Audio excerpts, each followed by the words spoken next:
Okay, so thank you everybody for the 5 minutes extra.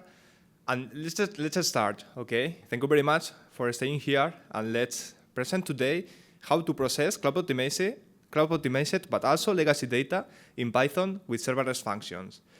Basically, this tutorial will be about two tools that we have developed in our research group that were DataPlug, which is for partitioned data, and Lithops, which will leverage the powerful of serverless functions for parallelized computations. So, by the end of this tutorial, we want that all of you know how to partition the cloud optimized and legacy data with DataPlug, which is its general mission. After this, by second takeaway, we want that all of you know how to leverage the powerful of serverless data processing with Lithops. And finally, we will play with these two tools and join the powerful of both for process cloud optimized data processing in a final challenge.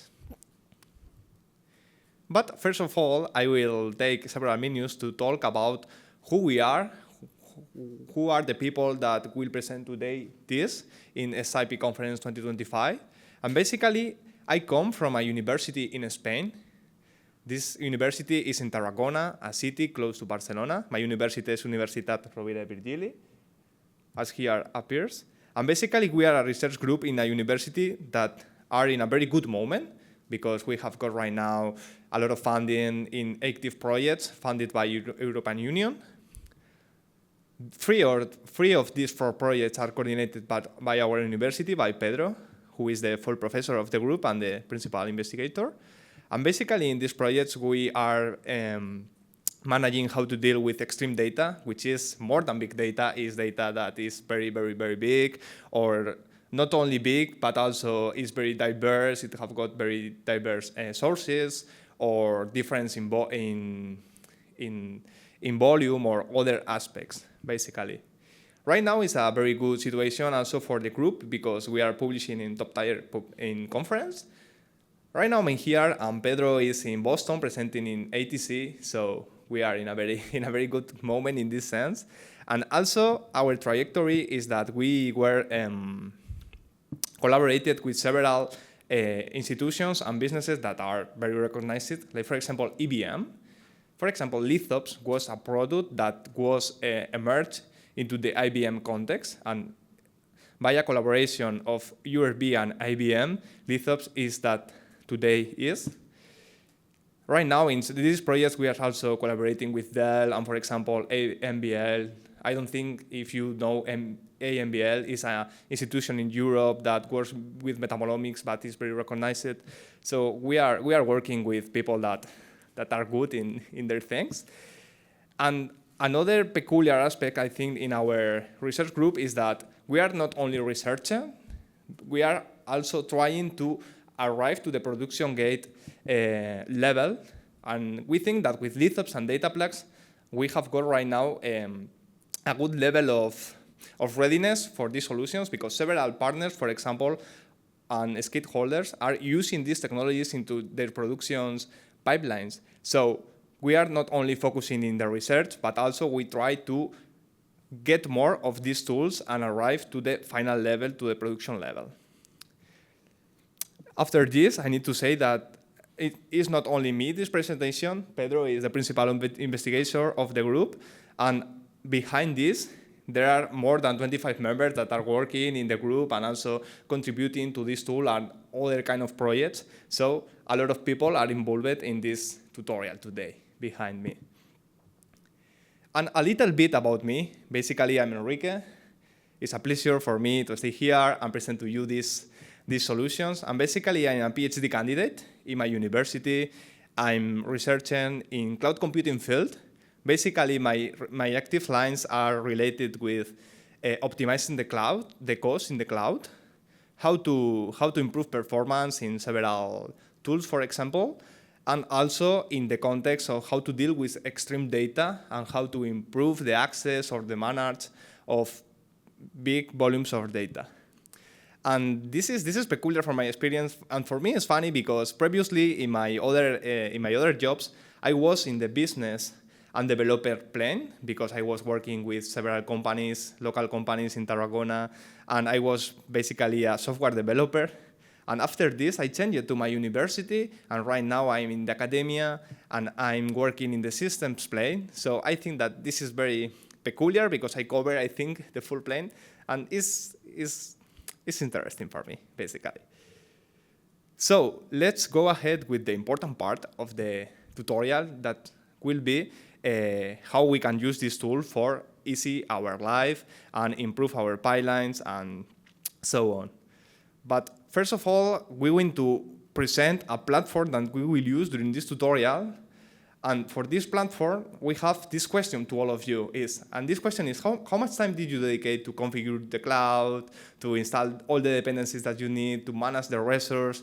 This is a great part, because I think that a lot of people is wasting their time basically in make configuration, one bad parameter, we need to go there. After this, the memory is not good, or the area of the resource is not good. So we deal with this with a platform that we will present also today, and we will use to demonstrate the powerful of Lithops and Dataplug. And this, you will be people that we will see how this tool will ease a lot this tutorial today, without the necessity to install any dependencies and so on. And basically, this platform is Pyrun. Pyrun is a platform that we have developed in our research group, also in Universitat Rovira and Virgili. And with Pyrun, our purpose basically is to give to the users the seamless experience to use the serverless computing. So what is happened, for example, with Lithops previously, is that you have got your host, and you need to manage your host and install Lithops, and after this, make the configurations. After this, you need to link with AWS, and this list of partner steps that are not a waste of time, but are necessary to do. With Pyrun, our purpose is to have a shared environment, fully configured by itself, ready for execute your code. So the idea with Pyrun is to create an account on Pyrun, create an environment, and after this, in this environment, link with AWS, and you will have your environment ready for execute your serverless computations. Or we are making right now other integrations, not only with serverless, with also other recognized solutions, cluster solutions. Like, for example, we are working with Dask right now, integrating with Dask. And our roadmap is to increase this number of integrations to avoid this configuration wastage of time. So to all of you, I will request, please, to go to this link, to Pyrun. And basically, you will need to register into the platform. I will do it with a mock account right now here, just for you can follow my steps. And this is very simple. This is the plane of the website, and we can go here to sync in. This is the URL here. I will log out, of course. And here we will go to sync up. I have got predefined parameters. And here you can define your username. Mine will be this. Your email, I will use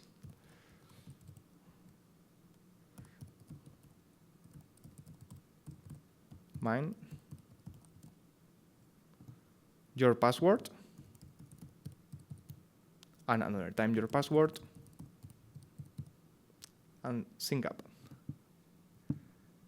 After this, of course, you need to go to your inbox in your email and wait for the confirmation code.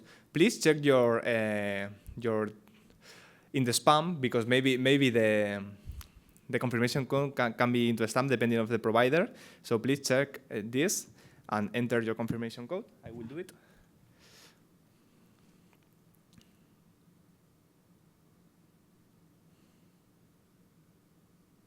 Mine is here, okay.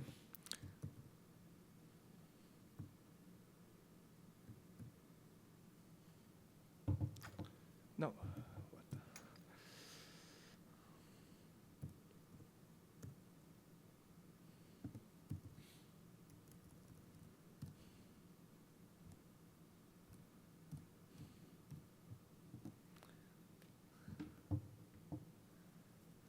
And after this, you are done. You can click to explore, and you are inside the PyRun platform. Are you in? All of you?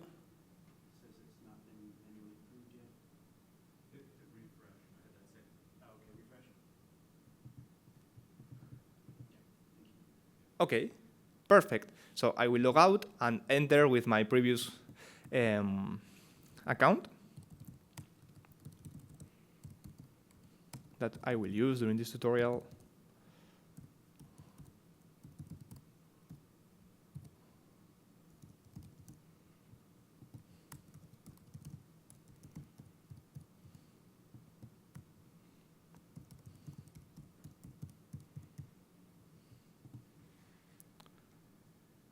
Okay, so I am here.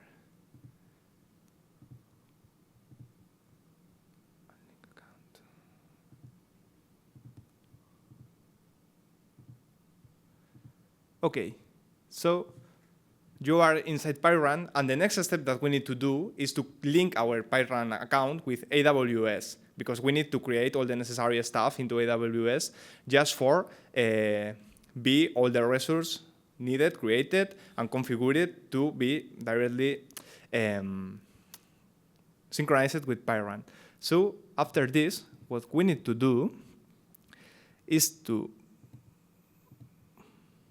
go here and click into Cloud Account and click into Connect to AWS. After this disclaimer that is saying to us that it will be create some stuff into AWS, we continue with the setup. And here appears another banner that says us that we will go to CloudFormation. Please click here.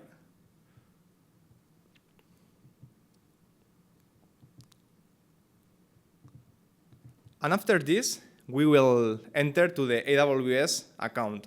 But what is happening is that several of you doesn't have got any AWS account. So I will go here, because here you will have got our credentials for enter your AWS account. Please visit this URL. This URL will give you the access to the sandbox to the environment of our company, our group. And after this, you need to use this user and this password. And please replace the X with your unique identifier. After this, I will give you several minutes. Please confirm me that you have got your access granted to the account.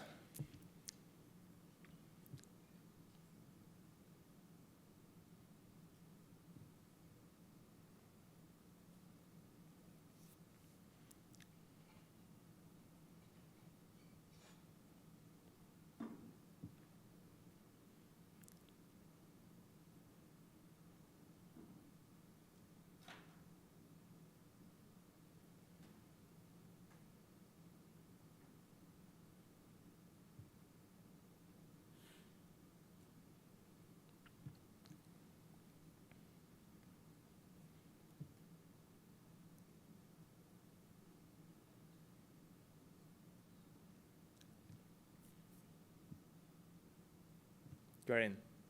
Okay, nice. Yes, but let's wait a little bit. 2-3 minutes only for those people, and after this we will continue with the setup. It will be quick, I assure you.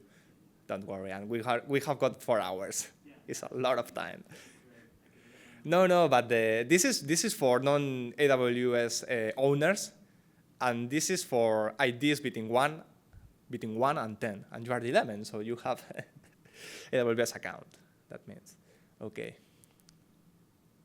So are you in, guys? Please, if you have problems, raise your hand. I assume that you are in, so let's continue with that. Basically, as I said, you need to go here to the PyRun and click into the create formation stack ID test, and we need to log in. So if you are not logged, you need to put here your user,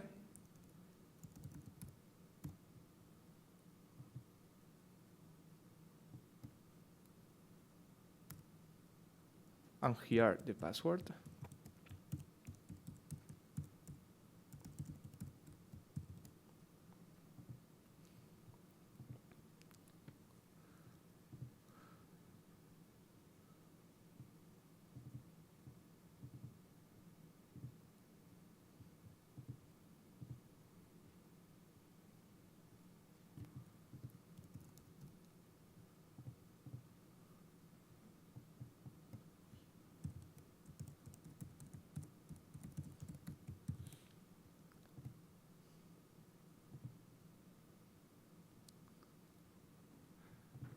Okay, so in my case, I'm inside. If you are in this page and you don't have your own AWS account, please click here to the administration address link, and you will enter to the dashboard of AWS. Okay, so all of you are logged in. So I will close this, and here what happened is that we need to refresh that page, or delete configuration, basically connect again to AWS, continue, take me to CloudFormation, and as I log it in, here appears to me the stack, which is a CloudFormation stack that will build all the necessary resources in AWS and automatically link our PyRun account with AWS. Basically, we need to go here, click this check, and create the stack. But my problem, this one appears to you. This is because I have got this stack right now created. I will delete and create again. But you will press that button that appeared here, and you will create your stack. This will take a little bit of time. Okay. When I click cloud account connect to AWS, acknowledge the disclaimer.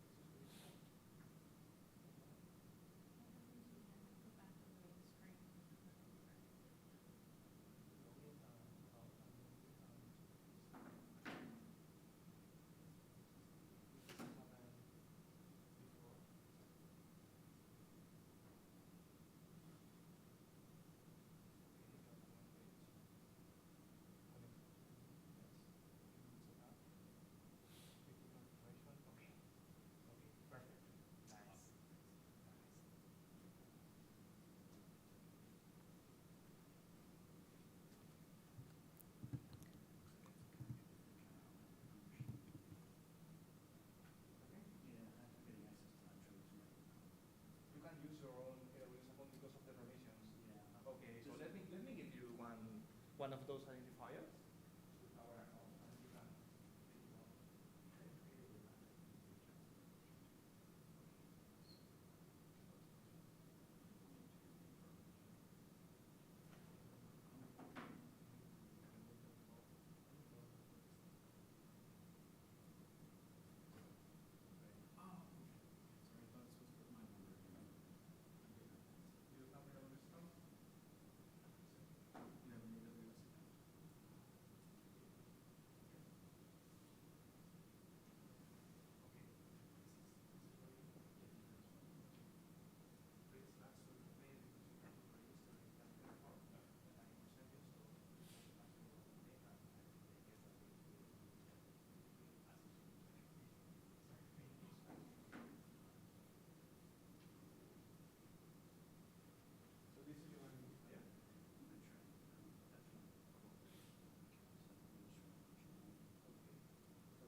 So I deleted my previously created stack, and I will then do this step that maybe you will learn.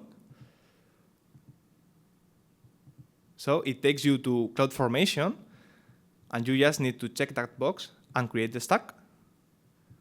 It will create all the necessary stuff. Let's wait a little bit. This takes like 3 minutes, more or less. We will take this time also to get all of you configured. And after this, we will continue with the tutorial.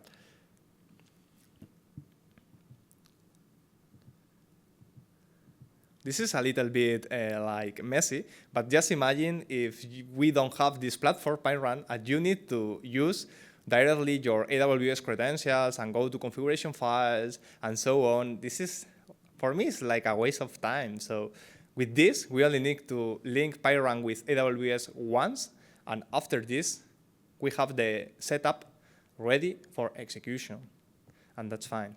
But this is an unavoidable step. We need to configure at least once. So we will do it. We are doing it right now.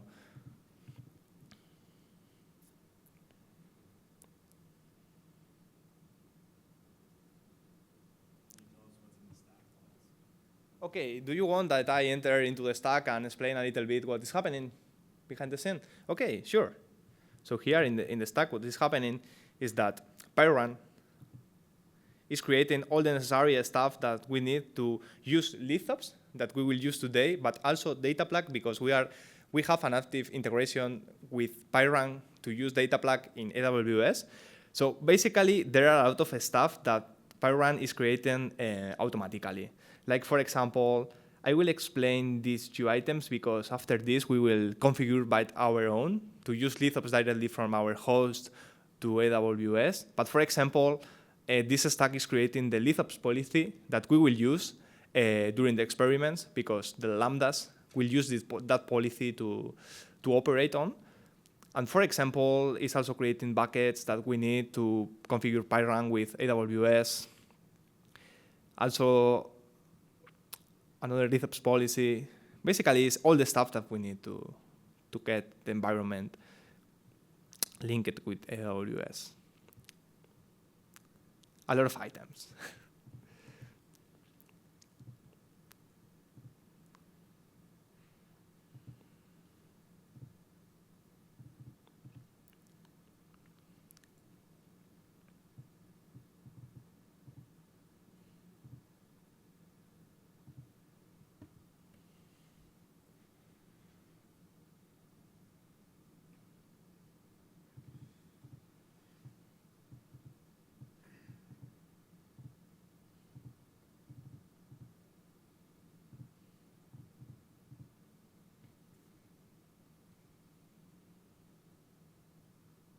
Okay, let me go there.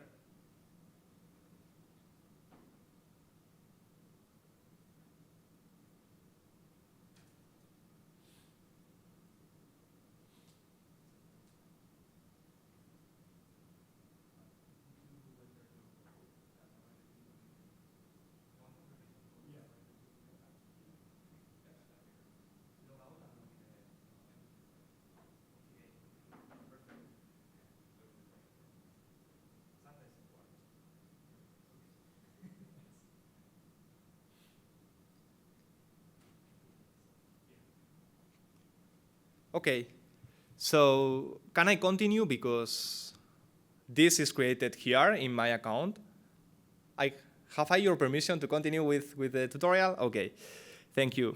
So I will close this and continue. If I refresh PyRun, I have got PyRun connected with AWS account. So let's go back to the slides and continue with the presentation. After this, what all of you need to do is to go back to PyRun. Here, I will present to you, and go to the pipelines page. Basically, in pipelines, we have got both React, but also demonstrations of how to use PyRun and how real and demonstrations operates on top of the platform. Basically, with Lithops, that I will explain further, we have got several scientific pipelines, like, for example, Metaspace application, or we have got, for example, Water consumption pipeline. And these pipelines, these real applications, are iterated into that platform to basically go here, press the run, get your environment, and basically directly execute it.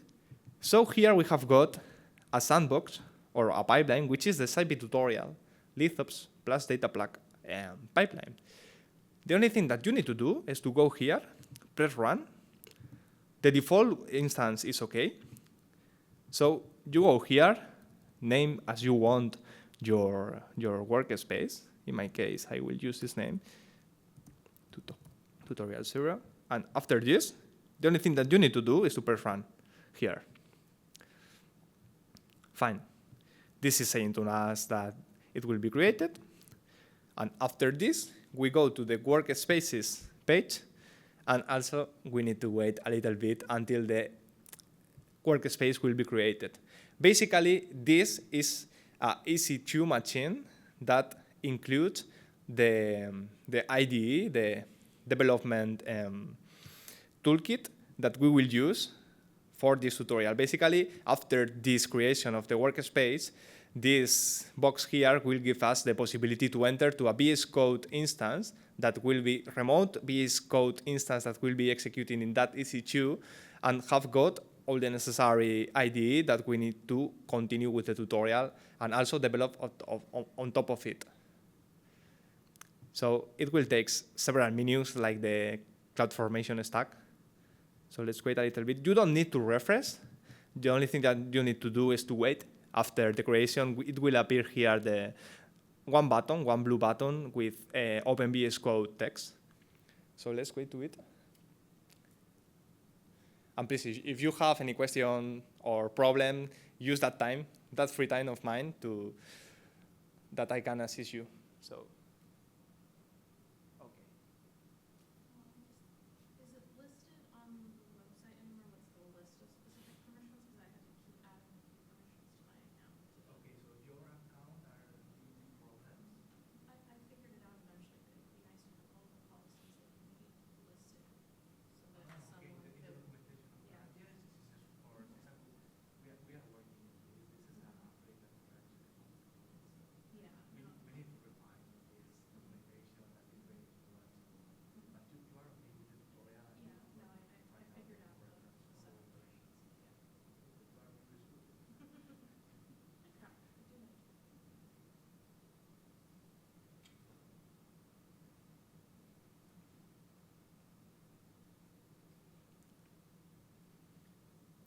I will go.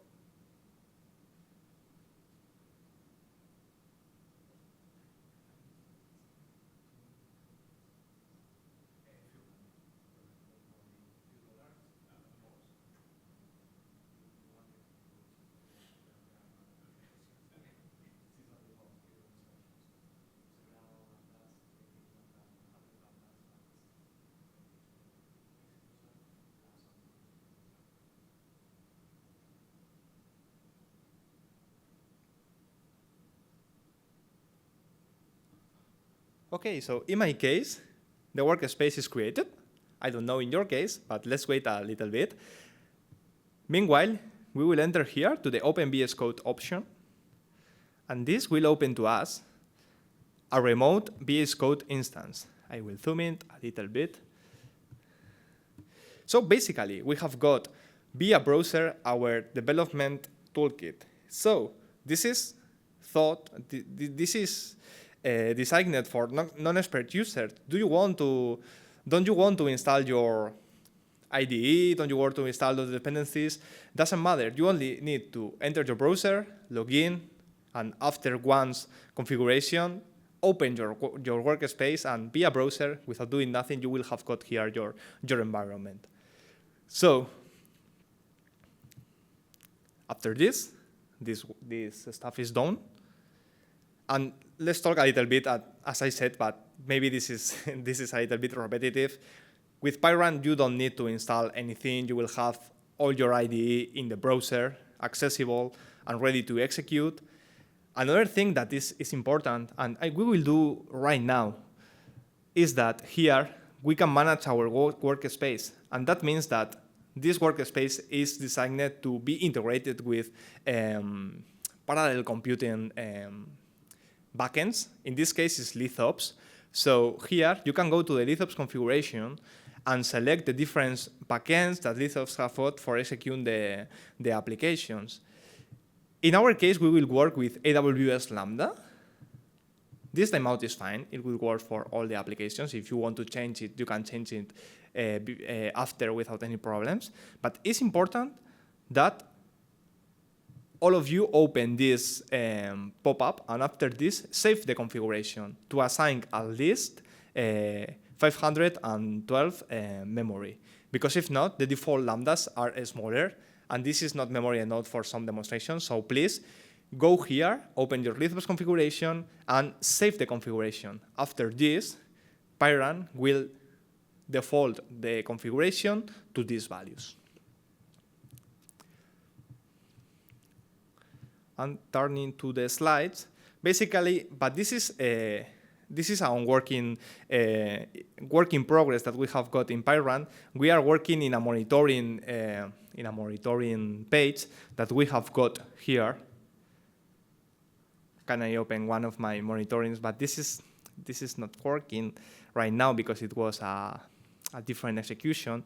But this monitoring page basically will offer to us the possibility to observe what is happening in the underlying executions in the cloud. So in Pyrun, we are thinking about not only to execute your things at a scale in the cloud, but also you can observe, like for example, but not powerful, but like in Grafana, you will have your dashboard with your different plots, and you can see what is happening, which is your CPU consumption, if any of the functions died, or something like that. No, so Pyrun is think to be an easy platform to use for executing your code at scale in the cloud without the necessity of manage anything or the least things as possible. So after this, I will explain to you the outline that we will follow in the tutorial today. We will cover three blocks. The first block is the data plug block, in which we will partitionize cloud-optimized data and legacy data. And we will explain what is a cloud-optimized data, what is the legacy data, and why data plug can help us with this action. After this, we will move to the Lithops block, in which we will process, we will use serverless functions to do data processing. This is the thing in what Lithops excels. And finally, in the last block, in the third block, we will join the two platforms and explain a little bit about we can use with these two tools together. And finally, propose a final challenge in which we will use the both tools. So here we have got different categories or slides of different moments during the tutorial. The first is what I am doing right now is explaining the tools. I will using this slide for supporting the explanations. And after this, we will move to step-by-step executions that will be here. Please move to your workspace VS Code instance. And here we have got the demo folder in which we have got different folders with different examples that we will use to demonstrate the different things that we are explaining during this tutorial. And after this, we will propose hand-on exercises. There are 3 challenges, 1 per block, and this is a 20 minutes space that I will give to you to create to resolve a problem. I will propose the problem. After this, I will give you 20 minutes. After that, I will present the solution. A hint: you have the solution in the workspace also, but I don't recommend to use it, or you can use it, but as least as possible. I recommend strongly to all of you to resolve the problems by yourselves, but yourself, because I think that the problems are not difficult. There are only a few lines on code to achieve the required behavior. And if we have the time enough, I will propose coffee breaks, because the tutorial is 4 hours, and this is a lot of time. So if we have time, I will propose to stop 5 minutes between blocks and go to a coffee if you like coffee, water, and continue with this. But if we have got time, I think that we will have the time necessary for do it and relax a little bit between blocks. So let's start with the first block, not coffee. Coffee will be at the final of this block, if possible. Let's start with data plug and how we can partition the cloud optimized and the legacy data. Okay, so first of all, I need to make the statement and explain what is the situation and why we need this solution, what is data plug. This is because right now we are in an era in which we have not only big data, but also, as I called, extreme data. This is data that is absolutely huge. We have got a lot of files or objects stored in warehouses, data lakes, and we need to access to this data. Often this data can be very big. Like, for example, this is not very big at all, but we have got here a 3 gigabytes file, which is not small also. And we need to propose effective ways to access to this data. So if we cannot use the local machines, we need to scale and use parallel computing and use different workers or, different workers to process this data. And a very common problem when we need to scatter the data between the different workers is how to partitionize the data. This is the point in which data plug excels, and this is the point you will use data plug to partitionize a huge or a small. In this demo will be a small, of course, but you can partitionize the data in different chunks that you will scatter to the different workers that will consume this data. Okay, so the data that we will cover in this blog can be very varied. We are supporting data in the field of genomics, in the field of geospatial, metabolomics, and more areas. I don't know if you are familiar with these areas or not. I tried to make this tutorial maybe for the challenges a little bit generalistic. For example, in the final challenge, we won't cover any specific domain area, but also we will work with a general purpose format, which is tabular formats, no? But if you know about this domain-specific formats, good for you, because this tutorial will be very useful for you. So basically, I will explain right now what a cloud-optimized format is. For sure that all of you, or most part of you, will know what is. But cloud-optimized format basically is a manner of storage your data into a file, but not only the raw data, which is the normal file. For example, if we have got an array, we only store the numbers of that array in the file. We are also, with cloud-optimized format, creating indexes inside the format. So with that indexes that we create into the format, we can consume that indexes to make queries into the data. And this is very useful because commonly a lot of data is on Amazon S3 or other object storage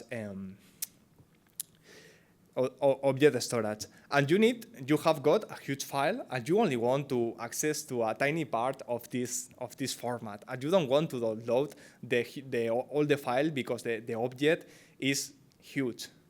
So you can use that indexes that are in the cloud-optimized format just for access the target data that you want, that is a small region. No?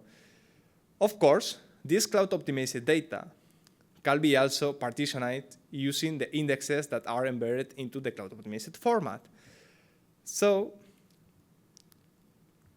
what we can use if we want to scatter this huge file or object into different workers to process in parallel, what we can do is to go to that indexes, make the necessary queries, and after this, divide the cloud-optimized format into different chunks.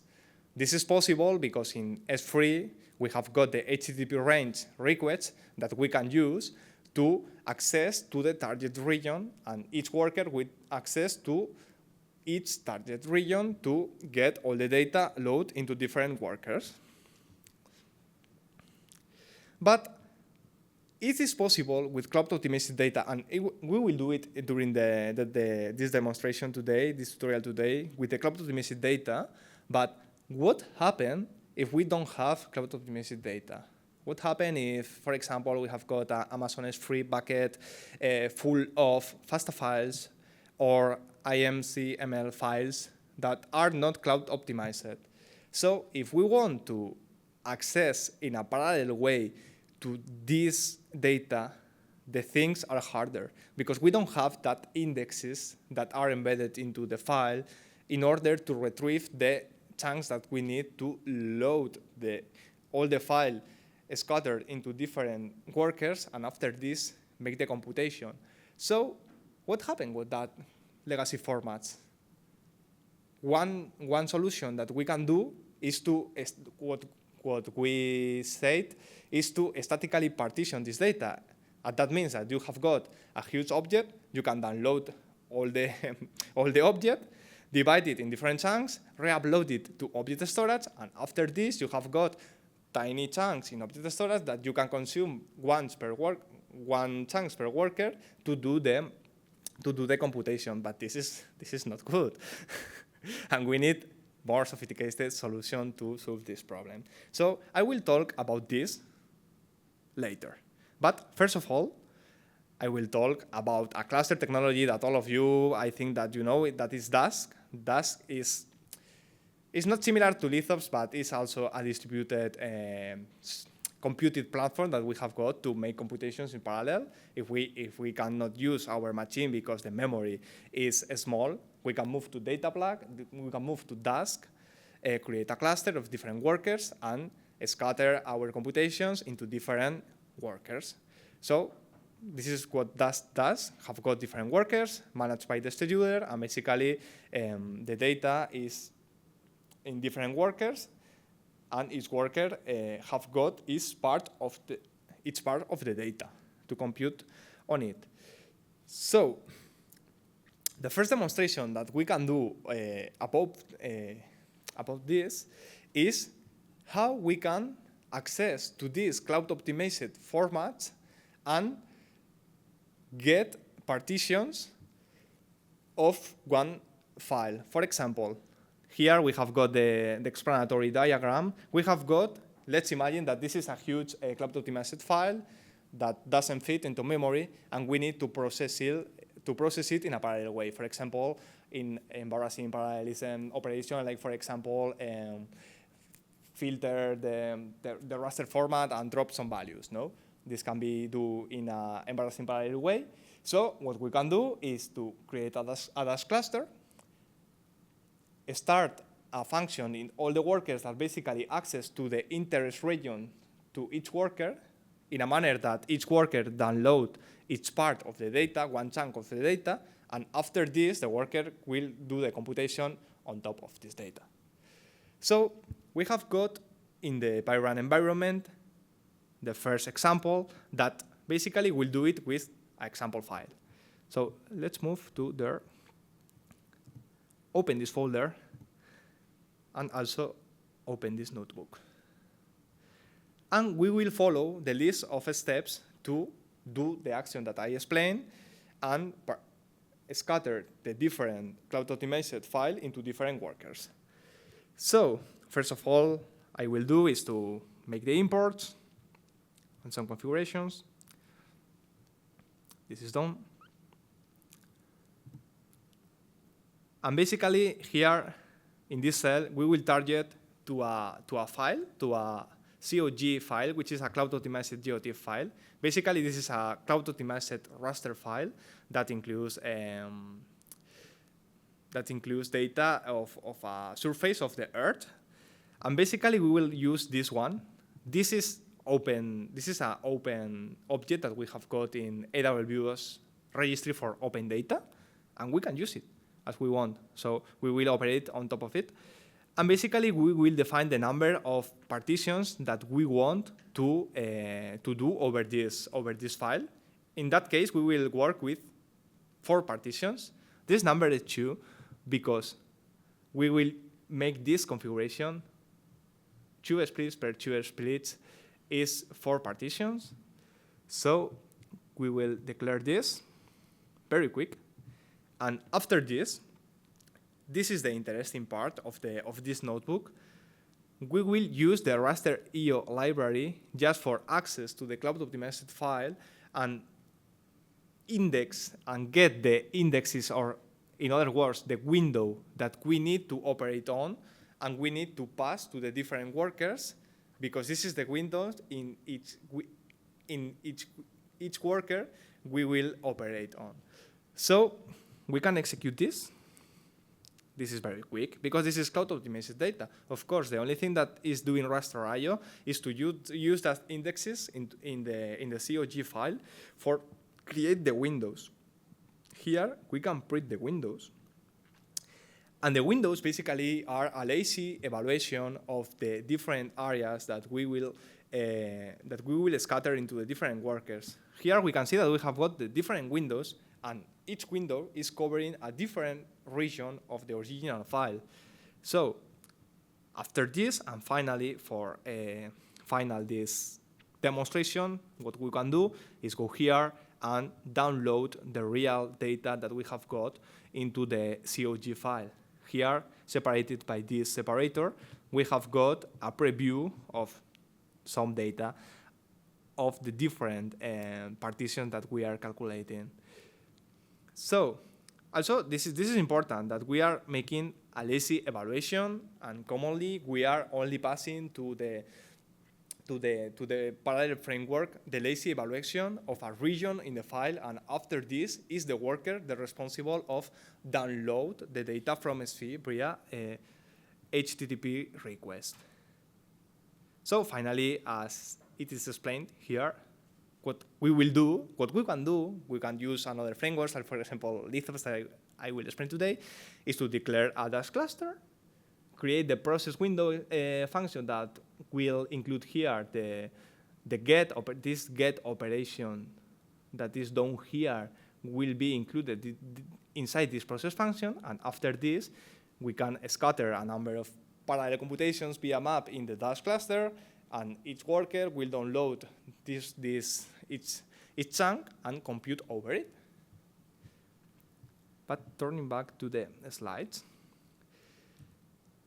I think that this is not good enough because we have the responsibility to code this part here, which in this case is not very simple, not very difficult, but we need to deal with it.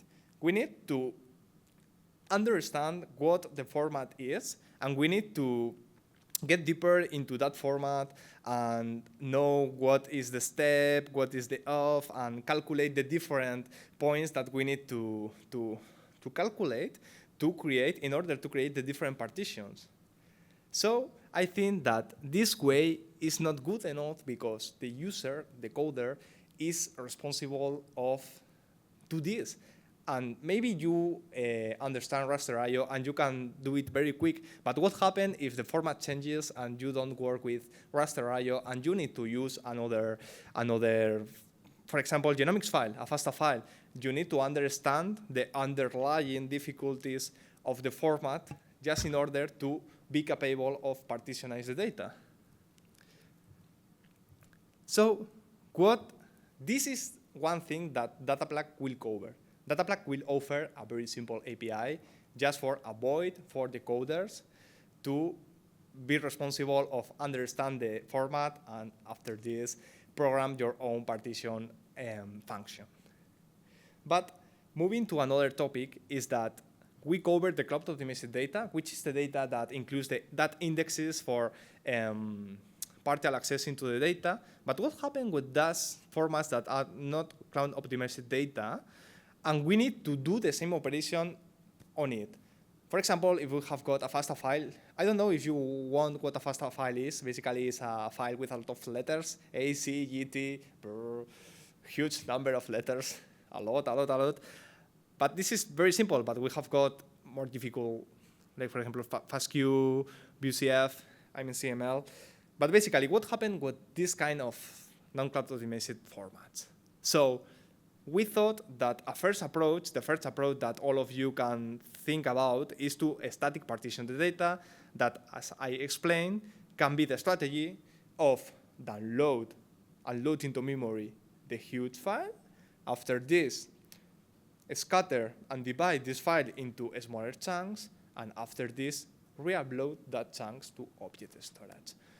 What happened with this is that you are duplicating the data in object storage. Let's imagine that you need to do all of this with, for example, you have terabytes of data. You will use the double of data, and you will pay for the double of data. So it can be a little bit prohibitive, and we need to go towards sophisticated solutions. And this is another point that data plug will cover. Data plug will be covered then the partitioning of the cloud optimized and also the not cloud optimized data, or as we said, legacy data. No? So this is what data plug does. Basically, data plug will, as appear here, download the file in a preprocessing stage, inspect the file just for create indexes or metadata. We call this in these two ways that part of information that we, after this, store again to object storage. So we are not duplicating the data, and we don't have the huge file, and after this, the portions of the file again in S3. No. We have got only the original data and a tiny file, because the metadata file, I assure you that in all our cases, is tiny, its size is negligible, and we upload this metadata again to the object storage. So in object storage, we will have got our real data, our origin data, and the metadata that we need to, via HTTP ranges request in S3, use that metadata to query the parts in the original data and get our partitions. And here, we have got the main workflow of data plug, and I will go explaining the different steps that we have got here. First of all, that we do is that step here. As I said, we need to preprocess the data. This is a single-time operation. You have got a file. You only need to preprocess that file once. And after this, you can do different number of partitions in your file, whatever you want. Because, for example, just imagine that you want to statically partition your file. Your 10 gigabyte file are divided in 10 portions of 1 gigabyte files. So what happens if you don't want to use 1 gigabyte portions anymore, and you want to move to 250 megabytes portions because you discovered that this is quicker? This is a problem. You need to repartition your data again. So with data plug, we don't have this problem anymore. We have got the indexes, and we can use that indexes the times that we want to create different combinations of partitions. So basically, we are creating that metadata in the preprocessing operation. After this, data plug offers us two main operations more that are the partition operation, in which we are indicating the partition strategy that we want to use, because of course, and this is not avoidable, we need to decide which strategy we want to use to partitionize our data. For example, if we have got a CSV file, we can partitionize depending on the number of rows. We can select the amount of megabytes that we want our partitions will have. But this is an unavoidable step. We need to define a partition strategy. But data plug includes that strategies into its library. So the only thing that we need to do is to select the one that we need to do. And after this, data plug, via the partition operation, calculate the different partitions that we have in a lazy evaluation. We only have the virtual declaration of the partitions. And finally, what actually happens is that the remote, we used to pass these lazy evaluated partitions to the workers, and finally are the remote workers on Lithops or other parallel computing framework, which download the chunks of the original file via HTTP GET by rent request. So, is it clear for you? Fine. Okay. Well done. So let's continue with the explanation. With data plug, we are supporting multiple formats. Right now, I will overview it a little bit. We are supporting the cloud-optimized GOT format, the COPC, that are points of clouds of the leader data, FASTA file, what are genomics files, FASTA-Q, GZeta, which are the compressed version of FASTA files, mass spectrometry imaging data format, CBF, And this is the collection that we are supporting right now in DataPlug, but this is extensible. This is important because DataPlug have got a release, but more work can be contributed to the library. And if anytime one person have the problem that he or she needs to partitionate the data, and this is and he or she have got a format that is not integrated into DataPlug, in a extensible way, he or she can basically pull request the repository, add the partitions strategies, support this new format, and from this time, DataPlug will have got another format supported. So basically, DataPlug is code in a manner that we want it to be extensible. Because it's nature, because there are many formats. We are covering some parts of the formats, but more formats can arrive, and we can integrate it with DataPlug in an easy way, I guess. So let's move to the previous example, because this is the same demonstration that we did before, but we will use in this demonstration DataPlug and not the partition logic that we used it manually in the previous demonstration in this second demonstration. So let's move to PyRun and go here to the second notebook. So here we have got some imports. Let's do it. Okay, this is the funny part. This is the part in which you need to enter your ID. Please notice that this is like hidden. You can notice that there is a box here requesting you your ID. Your ID is in your POSIT, so please enter your ID. And after this, we can continue to the interesting part. The interesting part is that we will use the same file that we used in the previous demonstration, but for this URL, for this file, for this object, we will declare the DataPlug object, the cloud object that we are interested in partitionize. With this declaration, with this line is quite interesting, we are saying to DataPlug, to the DataPlug library, that this is a cloud-optimized DOT format. This is a class definition of the format that we have got in DataPlug. We are specifying where is the data. The data is in this URL in S3. Okay, we are providing the configuration that we need actually to access to that bucket.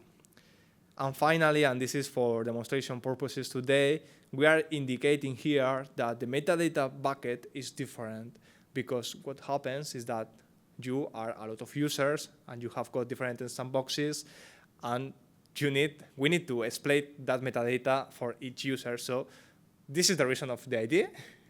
So all of you will have your own metadata bucket to operate on it. So let's execute it. And here we have got our CO object declared, which is basically the DataPlug instantiation of this file.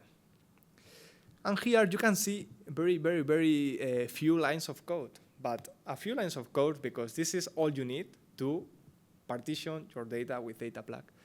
First of all, here we have got the preprocess operation. This is an operation that, as I said, you only need to do once, and after this, the metadata will be created in your metadata bucket, and you will have your metadata for, after this, partition your data, whatever you want, in any number of chunks, for example. After this, what we will do is to partition the object, basically. And with this other operation that we do over the CO object, what we do, and this is important, is to indicate the partition strategy that we will use to partitionate this data. This variable here is an imported function that we have got here from the DataPlug library. So DataPlug library have got a suite of partition strategies that we will use. And that partition strategies are linked with its own format. So in that case, the cloud-optimized GOT format have got this partition strategy, what is the grid partition strategy, basically to split the raster file in different squares. So as in the previous case, we are chunking the data in squares, and we are indicating to data plug to use 2 splits. That means 1, 2, 3, 4 different chunks. And finally, after these data slices calculation here, that are the lazy evaluation of the chunks, finally, we have got a loop here. This is for demonstration only. Of course, it will be this data will be scattered into a Lithops or data plug tool, for example, and after this retrieve it from the remote environment. But here, with a loop is enough for demonstration purposes. After this, what we will do is to get the real data via the HTTP GET request. So let's execute this full block of code and wait. This preprocessing operation are not generated in this example metadata, of course, because the cloud-optimized formats has got the metadata embedded into the blob. So in that case, the preprocess is quite of unnecessary in that case, in the cloud-optimized data, cloud-optimized format, but we need to do it in the legacy data, of course. This is the reason why, in that case, that execution was very quick, because we don't need to preprocess the data. We only need to evaluate the different data slices, and after this, we need to access to the data and download the different chunks. This output is absolutely the same that we have got in the previous execution. But the good thing here is that the API is so simple, so we don't need to delve into the difficulties of any format that we will use with data plug. We only need to preprocess, partition, and get. These are the three most important operations into the data plug library. Okay, question? I just want to make sure I got it all correct. So, okay. You're just taking a raster, hooking a data plug up to it. It looks at the raster, sets up a metadata, which basically indexes, making it a cloud-optimized geotip. The metadata is stored someplace else, and then you're just looking at that metadata to Yes. operate on the raster as if it was cloud-optimized without touching the raster. This cluster, this GeoTIFF cloud-optimized format is cloud-optimized, but we have got raster formats that are not cloud-optimized, like for example, the last format. So, of course, for that format, for last format, we need to use data plug. But for this format, we can use the 2 options. The first, the demo 1, was the option in which you need to declare the logic of partition, which is like you need to understand the format and make some calculations. And with data plug, the only thing that you need to do is to use the API to say, okay, I have this square here, and this square is too big to load into my memory, and I want to partitionize this square in smaller squares to give that squares to the remote workers in a serverless processing framework, which is Lithops or Dask or another tool. Okay, this is answering your question? Oh, okay, nice. So let's continue, because we don't only support the COG format, but also we can do the same, apply the same logic of data plug to different formats. So let's move to the third demonstration and do the same partition over emcml files. So we go to here, to Pyrun, and we open the third notebook. I can spoiler you that this notebook is quite similar to the previous one. It's like copy-paste with the difference of the last cell, maybe. But this is good because this is demonstrating that same API for different formats. You learn how to use data plug. You can partitionize the data without without understand anything of the format. So let's execute the same stuff. First, definitions and importance. Please, you need to enter your ID again. We're here again. And like in the previous example, in the previous demonstration, we have got here the URL to the file. And in that case, this is my bucket that I have in AWS. We will use this maybe during the challenges after. And here we have got an EPD file because the IMCML specification has two files. The first is the MCML, but the second and the file that have got all the heavy part of the size is this EDB file. So we are indicating that we will use this file. And after this, as in the previous exercise, we are indicating to Dataplug that this is this kind of file. This is the URL, the configuration, and the metadata bucket, you know. And finally, focus on this. This is almost the same like in the previous exercise. First of all, we need to preprocess the file.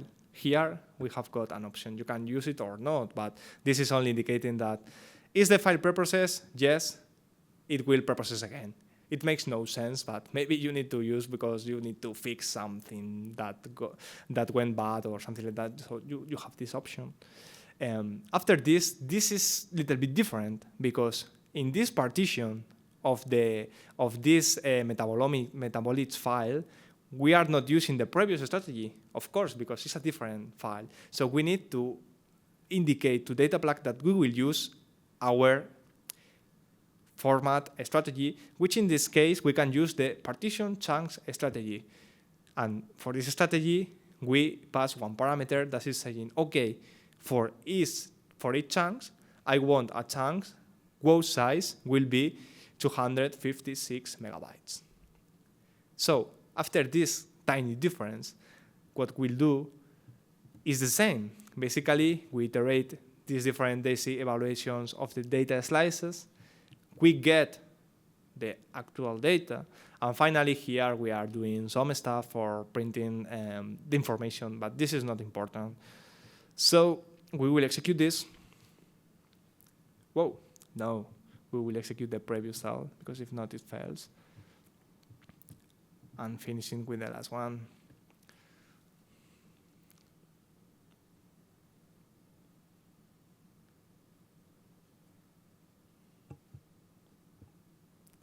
I'm very happy because all of you are very concentrated. So this is good.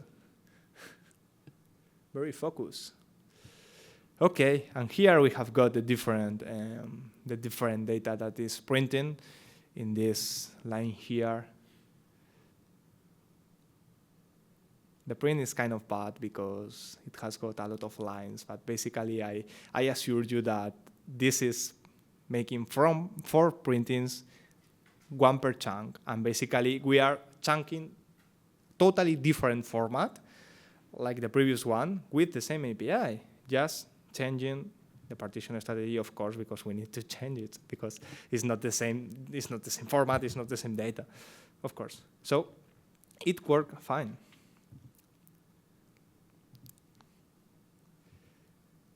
Also, it can be a little bit of repetitive, but we can also partitionize data formats that are not so simple. Because, for example, we are able with Dataplug to partitionize the FastQ gzip file, which is not a plain format.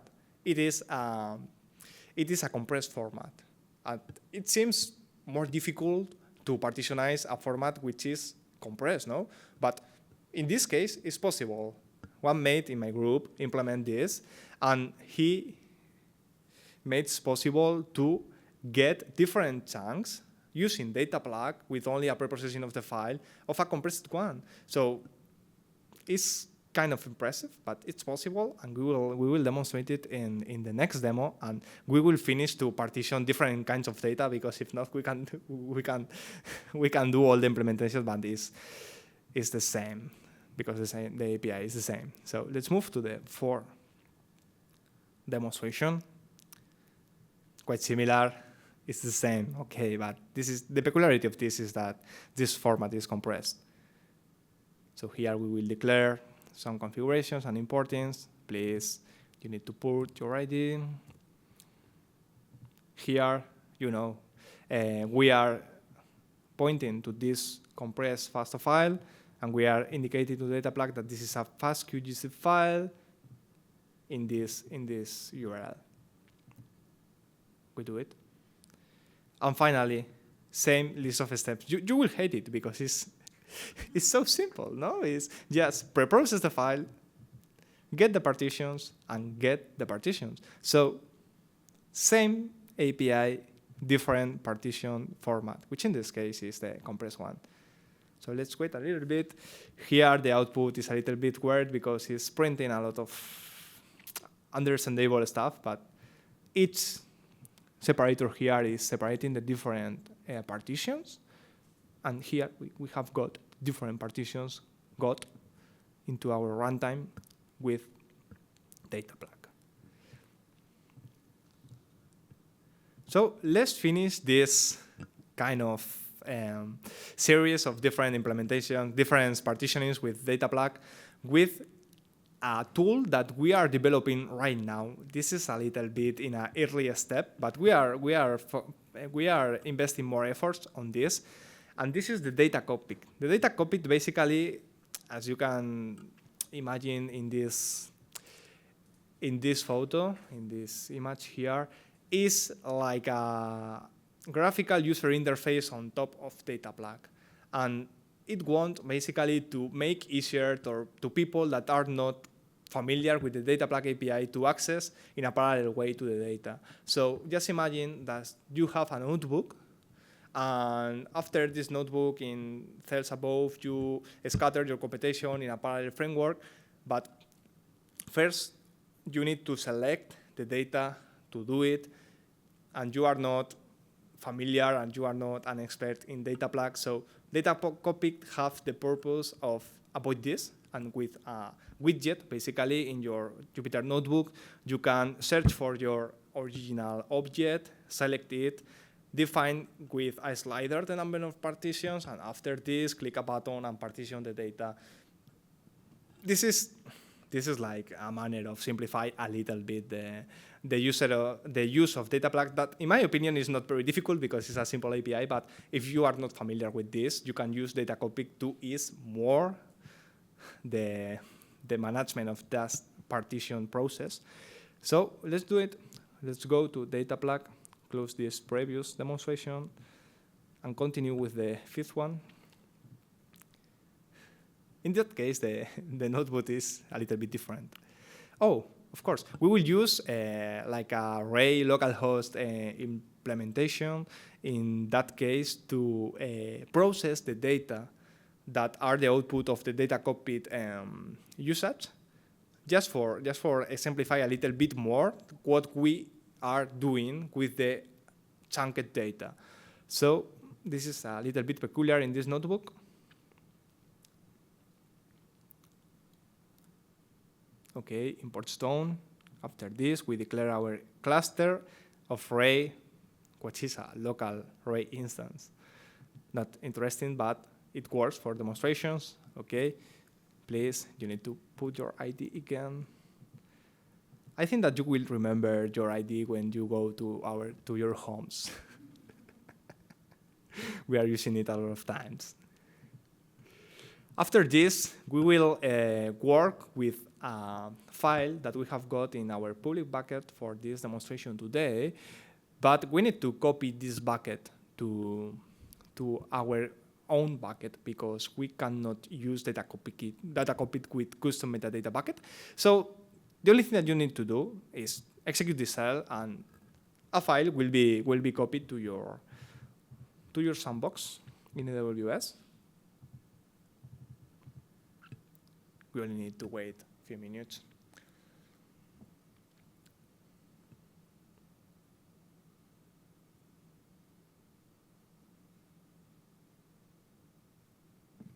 Okay, done. Operation was successfully executed. And after this, here we can see this tiny README just for explaining what will happen. What will happen is that we will instantiate this data cockpit widget, and we will use it to partitionize the data in a easier way, with interaction with a widget and not with Python API. So what we want to do is go here to the S3 Explorer, select our bucket, which is here, and here select the random 100 megabits Festa. It says it's random because I generated randomly. It's a set of A, C, G, and T letters, but it will work. So after selecting this file, here you have got a slider. You can use it to say, okay, I want 5 partitions or chunks.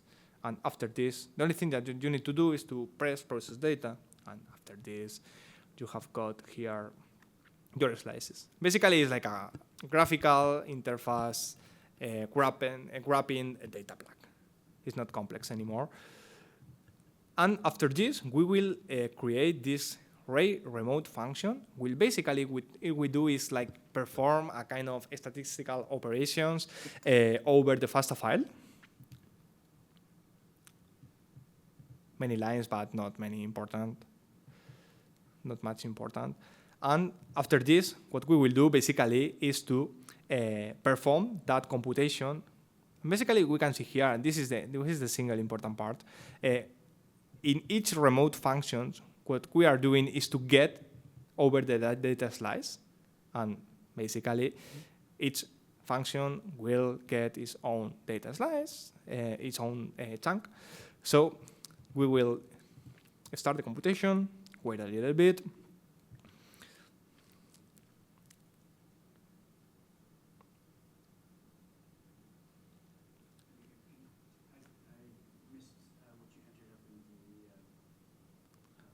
So I need to repeat a little bit this part?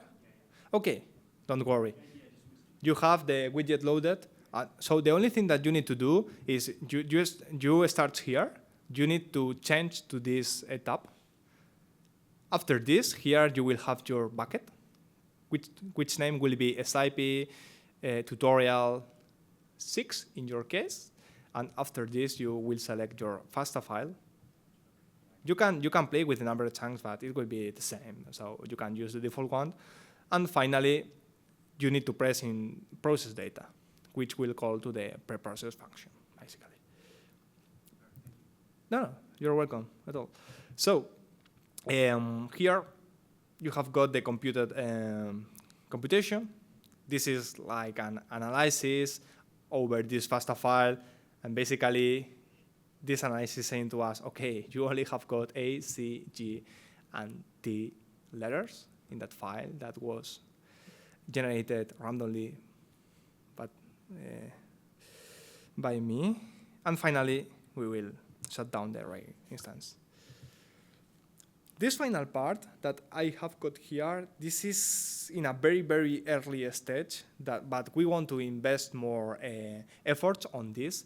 Basically, we want also data cockpit not only for partition the data, but also we want it for benchmarking that ingestion of the data and calculate the best number of chunks that you can have got on top of your format for make the computation. So basically here, this is very naive, but it works for demonstration purposes. We have got a benchmark functions which basically make some computation. In this case, it's very simple. Only this computation is only getting the slices. And after this, we can go here to the benchmarking part, enable it, and play with different number of chunks. So here, for example, I prepared this setup. So for this, well, first of all, we need to select the file. Once the file is selected, we can go here to the benchmarking part and define, okay, for 1, 3, 5, 7, 9, 11 chunks, I want to benchmark how much time it takes to execute the benchmark function. The benchmark function here is very naive, but in further releases will be the real computation in a parallel framework. So after do this operation, we can retrieve which is the optimal number of chunks that we need to use. This is a very common problem in our field and also in our research group, because we are using a lot of time Lithops in our experiments, implementations, European projects, and we need to find for a file which is the best configuration, the optimal number of chunks that we want to do, for example, not only for time, but also for cost and for performance metrics. So this is an initial step towards enable this benchmarking possibility on top of data cockpit. But we need to work more on it because it's in a very early stage. But for demonstration purposes, it's fine. So if you can understand what is happening and why we need to find the optimal number of chunks, it's fine.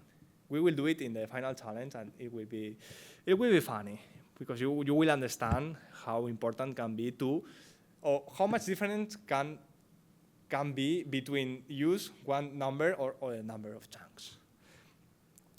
So after this green slide, that means hand-on challenge, I will give you 20 minutes, and of course I will be around the tables, and if you have questions, I will answer to all that questions, of course. So let's explain a little bit what is this first challenge, and after this I will start a chrono with 20 minutes. So, okay, the first that we need to do in that final challenge is to load a geospatial last dataset. Of course, it's not easy to find a last dataset in Google, at least for mine, because I was like several minutes searching for a last file. So if you want to use one that I have got in this bucket, you can use it. Feel free, because this bucket is open for all users, and you can download this file, move to your bucket, or basically work in this bucket, defining the metadata in other buckets. And you have got here a last and a COPC file, basically. The last file is the plain file for raster data, I guess, and the COPC is the cloud-optimized format for raster data. So I recommend to all of you to skip basically the 0 and the first step and go directly to the second and use this bucket to get the COPC and the last file that are already in that bucket. Okay, so the interesting part of in this challenge is to implement the different approaches that we can follow for process this data in parallel.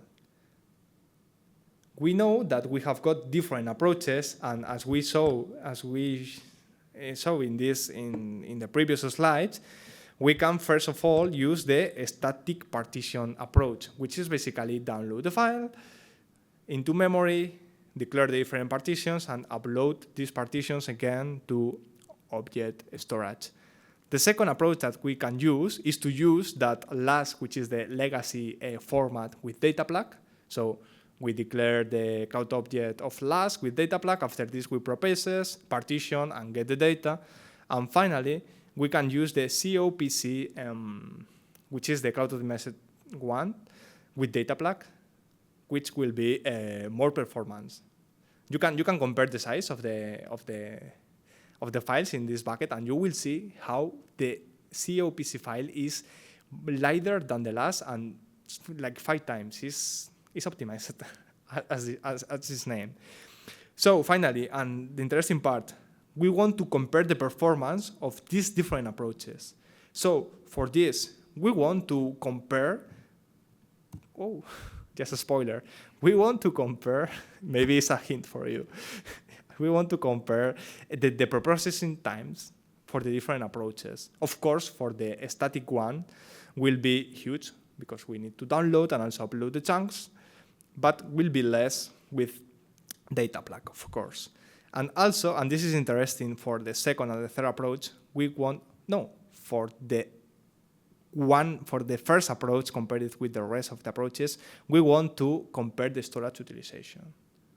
Because, of course, it's not the same to re-upload a lot of chunks into S3 compared with only create a tiny metadata for parallel access this data. So that's all. Maybe you have questions. If you have if you have questions that you think that can be general, you can ask in right now, or if you will have, if you will need assistance by your own, I can go to your tables and assist you with this. Let's start chronometer with, no, this, with 20 minutes. So, it's your time.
This is not interesting because this is full screen, so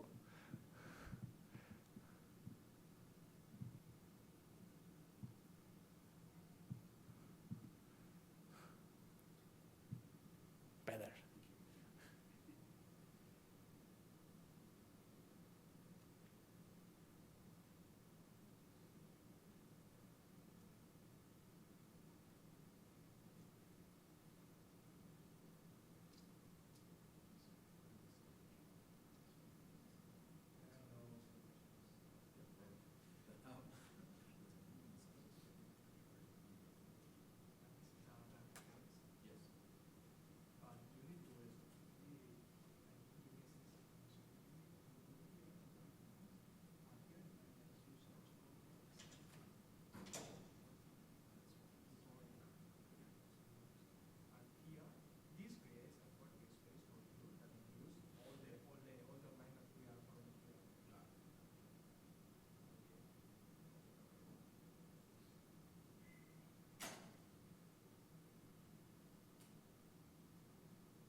Only 1 minute left.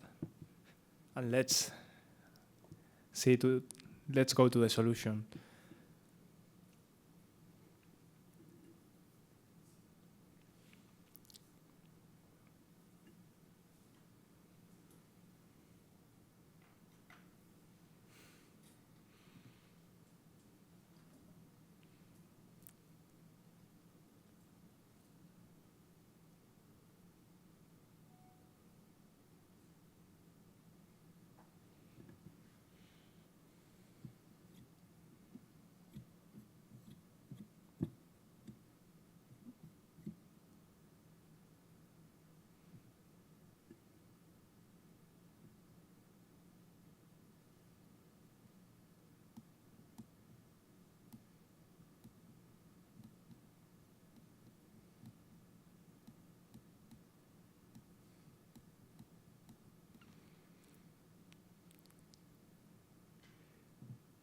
So the time is finished, and we will continue with the solution of this first challenge. So let's go to the next slide and explain what happened after implementing these features. So basically, I will complement this solution with a notebook with the solution that we have got in the Python environment, but some insights are here. Let's go first to the notebook and execute it, and after this, we will interpret the results with this slide. So here, challenge folder. In the first challenge, we have got the solution. And here, we only need to continue the notebook. So after, again, we need to put our ID here. And basically, we are using here Lithops in the solution. As Lithops is the second block, but we can use it to push No, we are not using Lithops anymore, but we are copying some objects from our public bucket to our own bucket in this cell.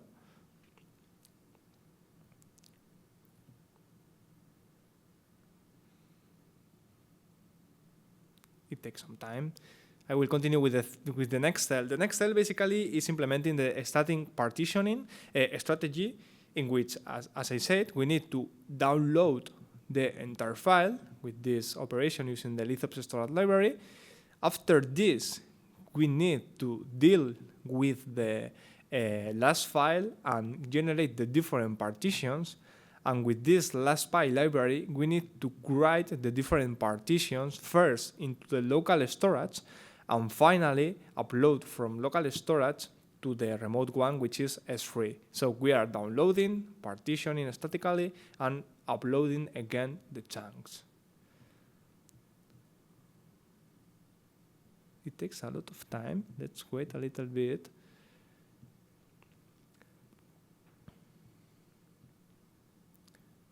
This is not heavy data. I don't understand, but let's wait a little bit more.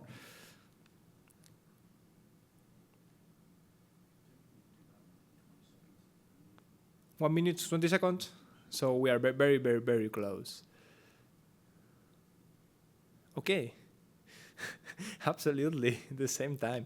So let's execute this first strategy, which is the statically one. Whoa. Here we have got an error. Okay, it will be very quick. We need to create this folder. I remember that error. Okay, right now will work the pipeline, this strategy. So let's wait a little bit until the execution will be done. This is, of course, the slower one because it's static, and the preprocessing time is around 12 seconds, and we are using around 650 megabytes in S3. So we are duplicating data because the original file has got the half of this size, and this time is improvable. So let's move to the second strategy, which could we use data plug to partition this last format, which is the not optimized, not the cloud optimized, is the legacy one. But we will see what happens when we use data plug to first preprocess and after this partition this file. So here we have got the preprocessing time. is smaller, is almost the half of the first, and this is very obvious. This is because we don't need to upload the data again. So basically what is happening here is that the first statically partitioning strategy was dominated, the time was dominated by the I/O time, the download of the file and the upload to the chunks, to the object storage. So in this preprocessing, we are not uploading the files anymore, so we have got the half part of the time, only the download. And we are not using the double of space, so in this sense, we are improving also cheaper. And finally, we will move to the third method, which is use data plug, but not working with the last format, which is the legacy one, working with the cloud optimized point cloud format. So if we execute this cell, we will see that this is very, very quick. This is sudden because what is happening is that CO format doesn't require preprocessing because it has the indexes embedded into the blob. So this is like a symbolic time because this operation is doing almost nothing. Basically, get the indexes and saving it in like the data plug specification, but it's not downloading all the file. So this preprocessing time is very quick. And of course, we are seeing here that the size of the original COPC file is like 5 times smaller than the last file. This is because cloud optimized formats tend to be also lighter because are newer and have got optimizations, compressions inside. So what conclusions or takeaways we can take from this first challenge? The first is that the CO format, the COPC, is lighter than last. So our recommendation, for example, at least for these raster files, is if possible, move to CO formats because are lighter and you can access the data in a parallel way very quick because the metadata for accessing it is embedded, is created. Another insight that we have got is that if we cannot work with TO because, for example, we have got a lot of less data and we cannot convert it because the conversion can be a wait operation, what we can do is use data plug. Because if we use data plug versus the static partitioning, we can download the ingestion time more than 2.5 times because we are not only we are saving time in the uploading chunks, and also what we can do is to avoid to duplicate data in object storage. So just imagine that we have got a lot of data. It can be totally prohibitive and expensive. So with data plug, we can avoid this because the metadata size used is negligible. So there are like 2 hours more for the rest of the tutorial, and we missed the second and the third blocks. So I propose to move just directly to the second block here without coffee break, and maybe if we are in better situation between the second and the third block, just do a 5 minutes coffee break. Does it fit for you? Okay, of course. Can I give the 5 minutes today, right now? Okay, fine. So I will get 5 minutes then between blocks. Okay. If you want to, yeah, of course. Of course, it makes sense because it's the half part of the tutorial.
But okay, let's continue. Let's continue after this informal coffee break, and let's continue with the second half part of the tutorial.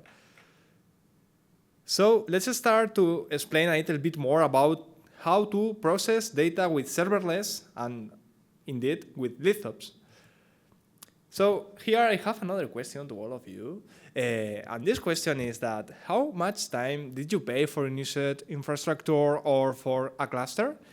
And this question is because usually people use clusters for make their parallel computations. No?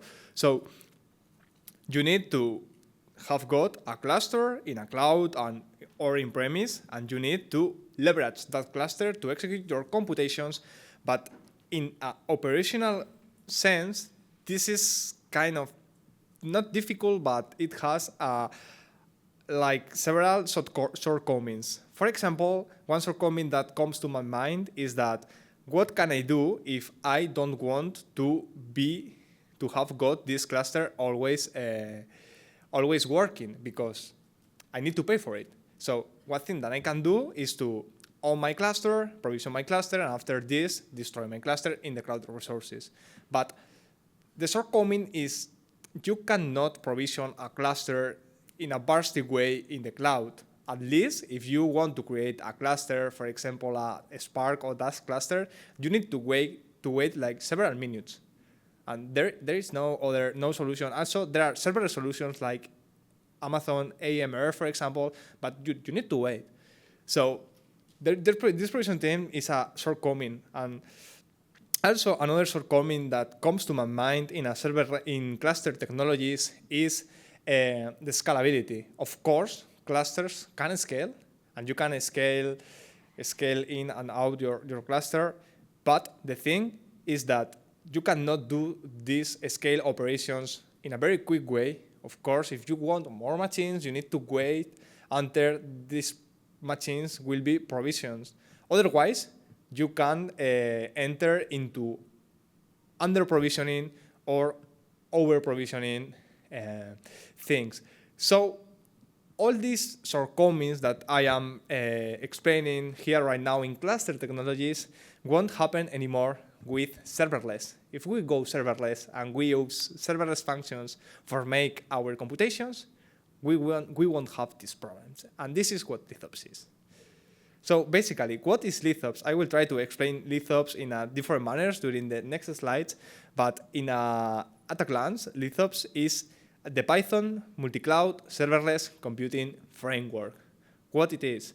Basically, it means that the user will exploit the capabilities of function as a service to execute their workloads over that functions that the cloud provider offered to us as a serverless service.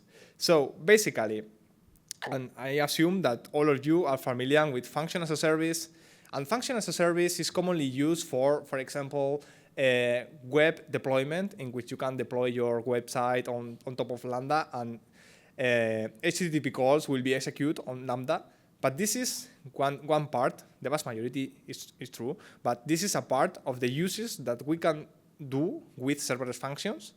We can do another use of serverless function, and this use is we can provision a amount of parallel serverless functions for make our computations. And with this, what we can achieve is like a very quick provision, only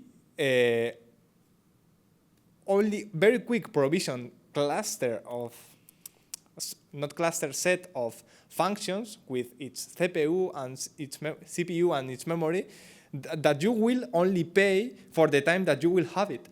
So this is the point in which Lithops excels. You will have got your set of functions during only the necessary time to make your parallel computation in a very quick way, only paying for the resources that you need. And Lithops emerged in a previous European project that we had got in our research group, which is Cloud Button. And the vision, and this is like a kind of famous sentence in our research group, is to push a button and after this have your code executing in the cloud. And this is another point that Lithops wants to cover, because sometimes cluster technologies include more configurations. You need to create the workers. After this, you need to get into network issues. You need to configure more of things. And we covered this partially with Lithops, because Lithops, vanilla Lithops is simple, and you don't need to make a lot of configuration. But also with PyRun, this pass a button and run in the code in the cloud. This is absolutely true, because you only need to go to the PyRun and after this execute the code in the cloud. So this is totally true what is saying this sentence, and this is our vision with Lithops and PyRun. And here I want to present different highlights that we have got, different insights that we have got in serverless computing, because one question that arrive to you is, yes, but we can use serverless functions, but is it performant? So we know that cluster technologies can achieve a lot of performance and make parallel computations really fine, but what happened with serverless? It will work or not? So to answer to this question, we have got here different serverless benchmarks on top of Lithops that answers to these questions. And the first one, this here, is saying that, whoa, we can provision the cluster, the 1000 CPU cluster that whose execution I am plotting here, in approximately 5 seconds. We only need to invest 5 seconds to have got a set of 1000 CPUs running on the cloud and executing our code. This is a 30-second operation for all the workers, and in less than 40 seconds, we have got this computation in 1000 CPUs executed. So with this, I want to say that we achieve a huge parallelism. Basically, this is not happening in cluster technologies because provisioning is slower. And another interesting thing that we have got in serverless computing is that we achieve a very high throughput between the storage, which is S3, and the functions, which are the serverless AWS Lambda. And here, in this plot, what we are doing is writing and reading in a benchmark connecting object storage, S3, with Lambda. And basically, for 1000 of functions, we are achieving, and we will demonstrate it in a demo after this, we are achieving like 100 of gigabytes per second in aggregate bandwidth between the functions and the storage. And for writings, we are achieving almost the same, like 90. So I think that, just imagine you have got a huge data set or a set of data sets in S3, and you want to process it with Lithops.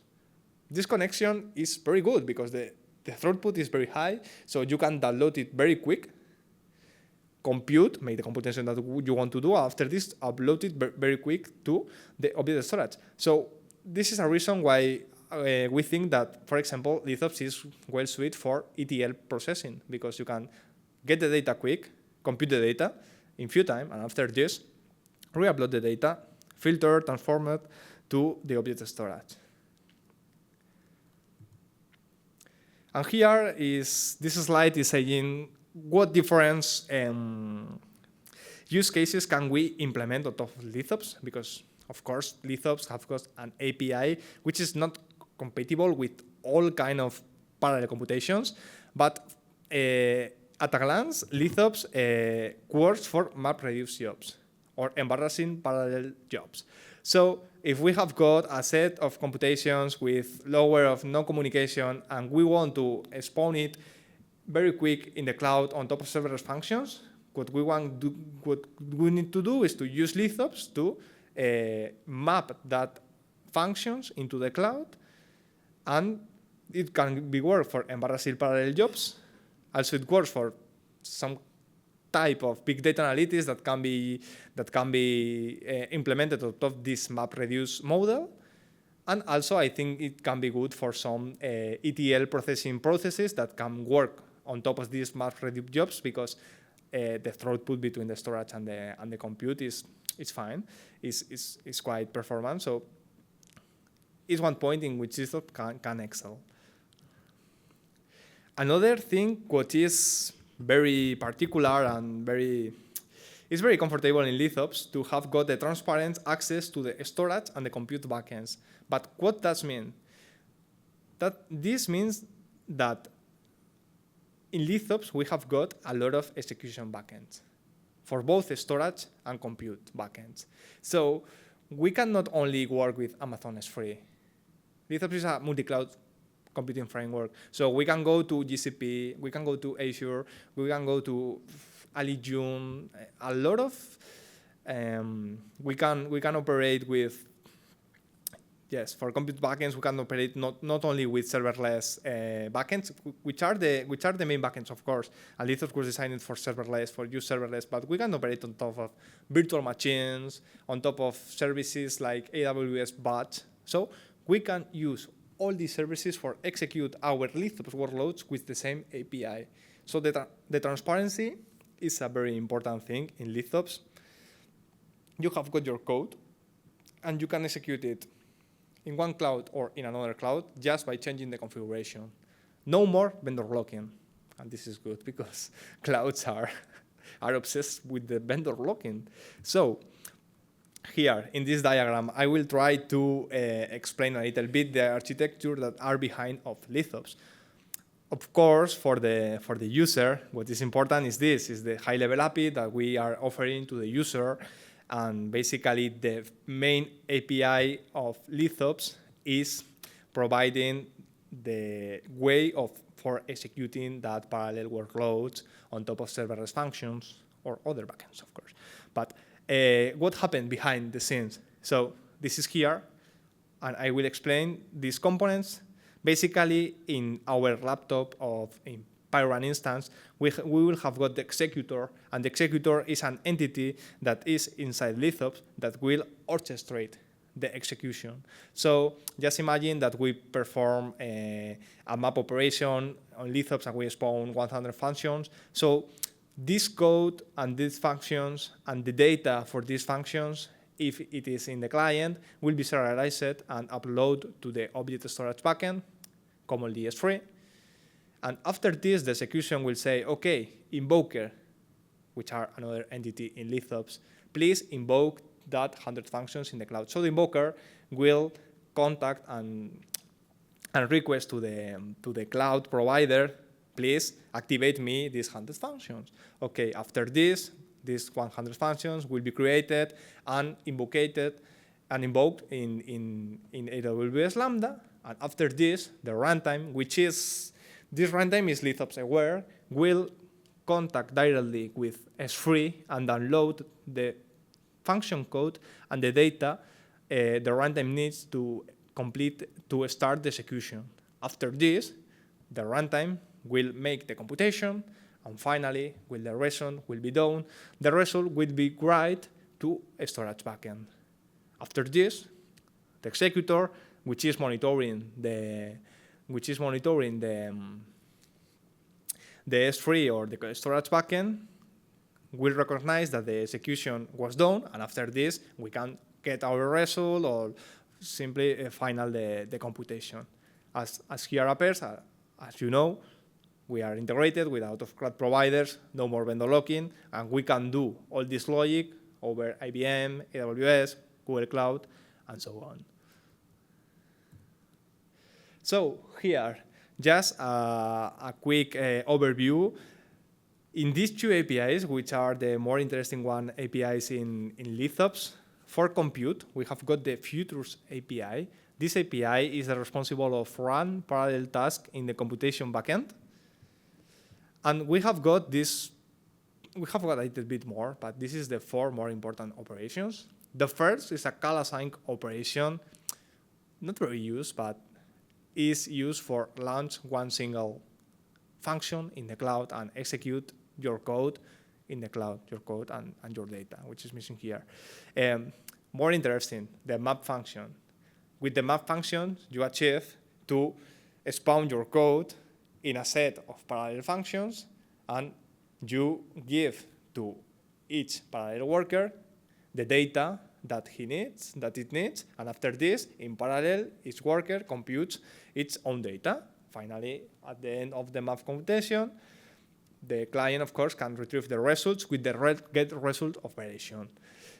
Finally, the map reduce operation is very intuitive. So it's like the map operation at the first, but after this, we spawn a reduce operation, which basically have got a reduce cost, aggregate the partial result of the map operation, and creates the final result that will retrieve the user. On the other side, in storage APIs, we have got the storage API, which is the responsible of manage buckets, objects, and basically the interaction between the client and the storage implementations, which commonly are S3, for example. And here, what we have got is these very common operations like get object, put object, list objects, create bucket, delete object. This is the same operations that we have, for example, in the S3 client in Boto3, of course. But what is happening here is that with Lithops API, we achieve to grab these all different implementations of backends. And with Lithops storage API, for example, we can operate with AWS S3 as if we want. We can only change the configuration and go GCP storage if we want. We only need to change the configuration and point to another cloud provider because this same API is transparent and can be used with different cloud providers. So right now here, I will make a demonstration. This has got an asterisk here, and that means that you don't have this demonstration in the Python environment, but it doesn't matter because it will be done in my PC and you can see it. Basically, this is a demonstration for explaining which steps you need to use for use Lithops from your PC, not for Python. Just imagine that you don't want to work by parent by any limitation, and you prefer to install Lithops locally and use the local Lithops library for make your computations. So I will replicate this process for connecting Lithops to S3 and Lambda and get a successful execution from my computer. So I will minimize this and I will try to follow the steps.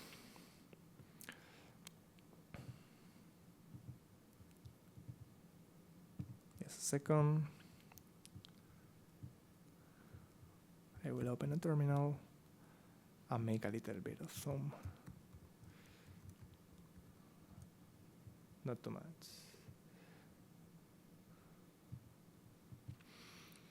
Okay.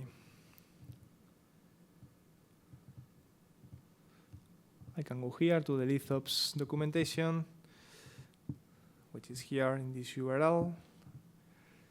And this will be useful for me to go to the compute backends, to AWS Lambda documentation, which explain which steps we need to follow that are here also to configure Lithops in our PC. So the first of all that we need to do is to install the Lithops library, which is a Python library. This is so simple. I will create a virtual environment for this in my PC.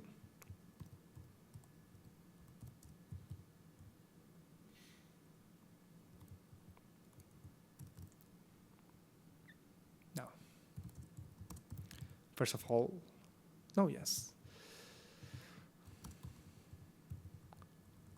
First of all, I will clone first, sorry, because of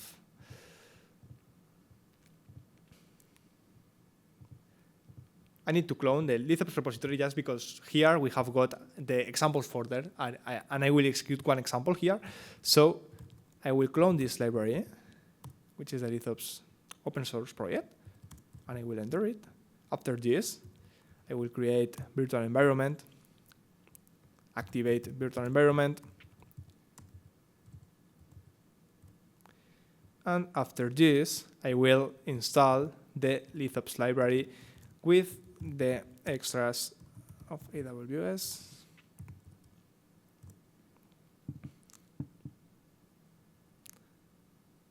Okay, done. So after this, we follow the documentation, and we need to enter to our AWS environment. I'm here. Okay.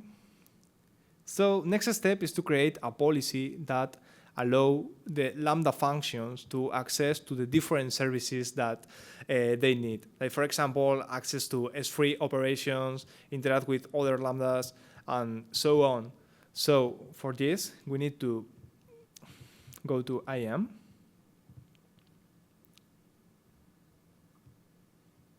Go to policies. I will drop this because it's created previously, and I want to create it again to show the process. So I will create a new policy.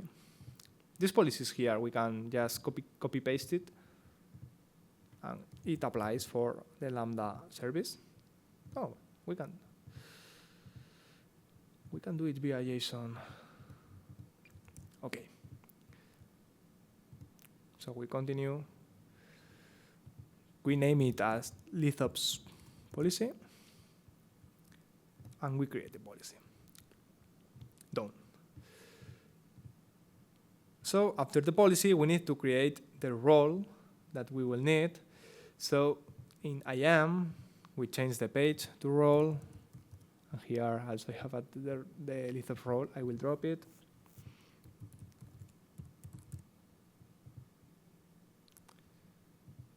And I will create it. So for no.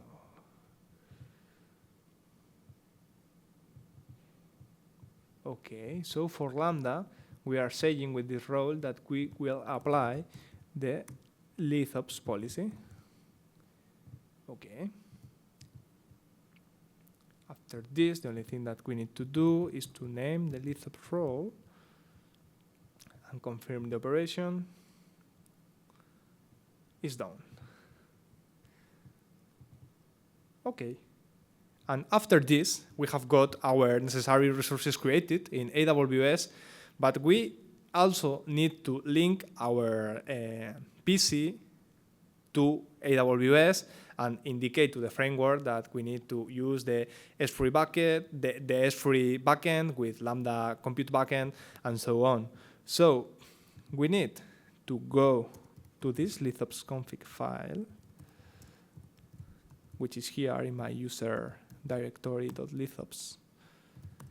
And here I have got one template, what I will copy, and I will edit this config file. Okay, I will zoom out a little bit. And here we are saying that Lithops will use Lambda and S3. After this, we need to put here our AWS credentials. This is a little bit messy because, at least in my case, we have got temporary credentials, and the duration of the credentials is only 12 hours. So usually when we use Lithops from our computer, we need to update all day after day. This configuration is a little bit messy. So we can go here, access keys, and here we have got the keys, access key, secret key, and decision token. And after this, the final step that we need to do is to indicate to Lithops to use the execution role that we just created minutes ago here in IAM. So we need to find the Lithops role, and after this, copy the ARN and paste here. After this, we can move to the Lithops repository, go to the examples folder, and execute one example, which is the map example. It's very simple. I will show you the script here in the terminal, in the bash. But basically, what is doing this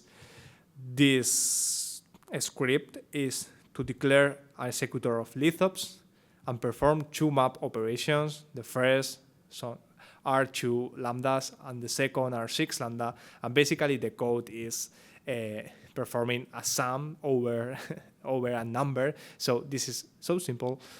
But we will execute it, and it will execute on top of lambda and S3. So let's call the computation executing the map script.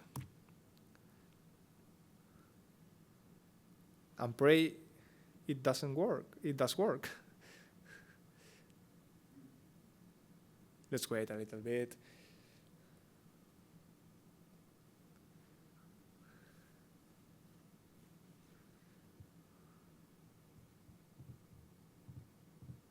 No, it won't work. Maybe I need to clean caches.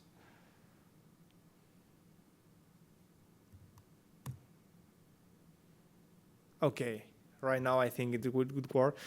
It was because I changed the Lithops policy and the Lithops rows. I created a new one, so this is like a synchronization problem. So I need to just drop the caches, and after this, execute the computation. That is taking its time because what is happening here is that Lithops is deploying the runtime to Lambda. This happened only once, the first time that you declared a function, but this is unavoidable because we need to register this code into Lambda, and this deploy process includes create Lambda layers, deploy the code, create a runtime, and this takes a little bit of time, not much time. So let's wait a little bit until the process will be finished. How complex of a job could you do in Lambda? Like how large of a job could you do in Lambda before it doesn't make sense? Large in terms of Like in time.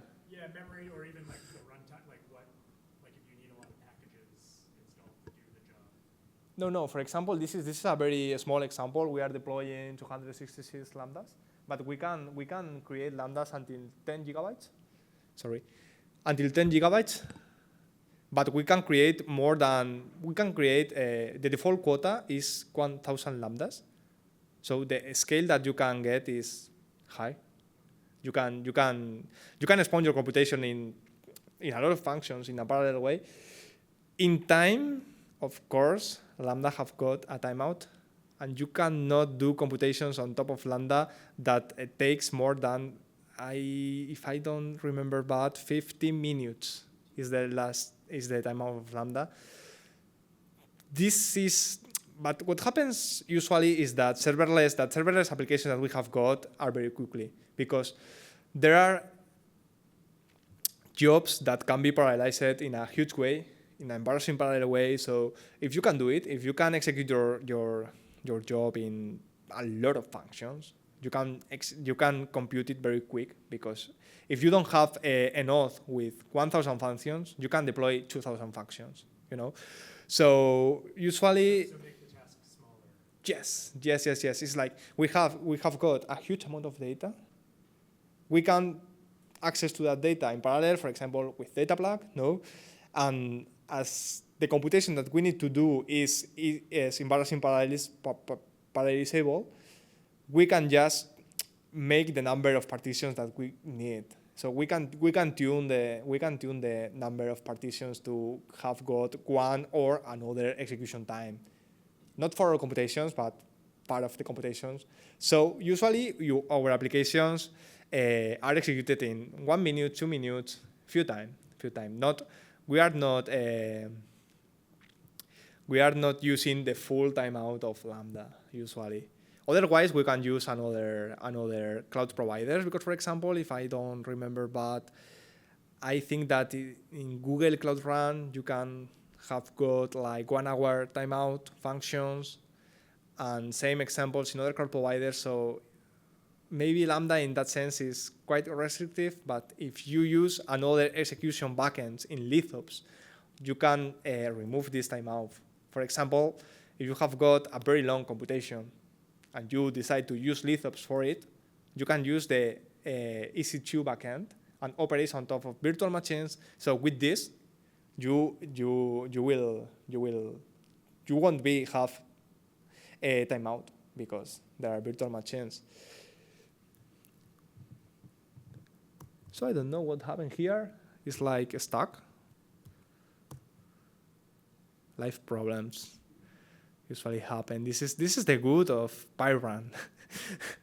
I didn't expect that this happens in my client. Okay, now works.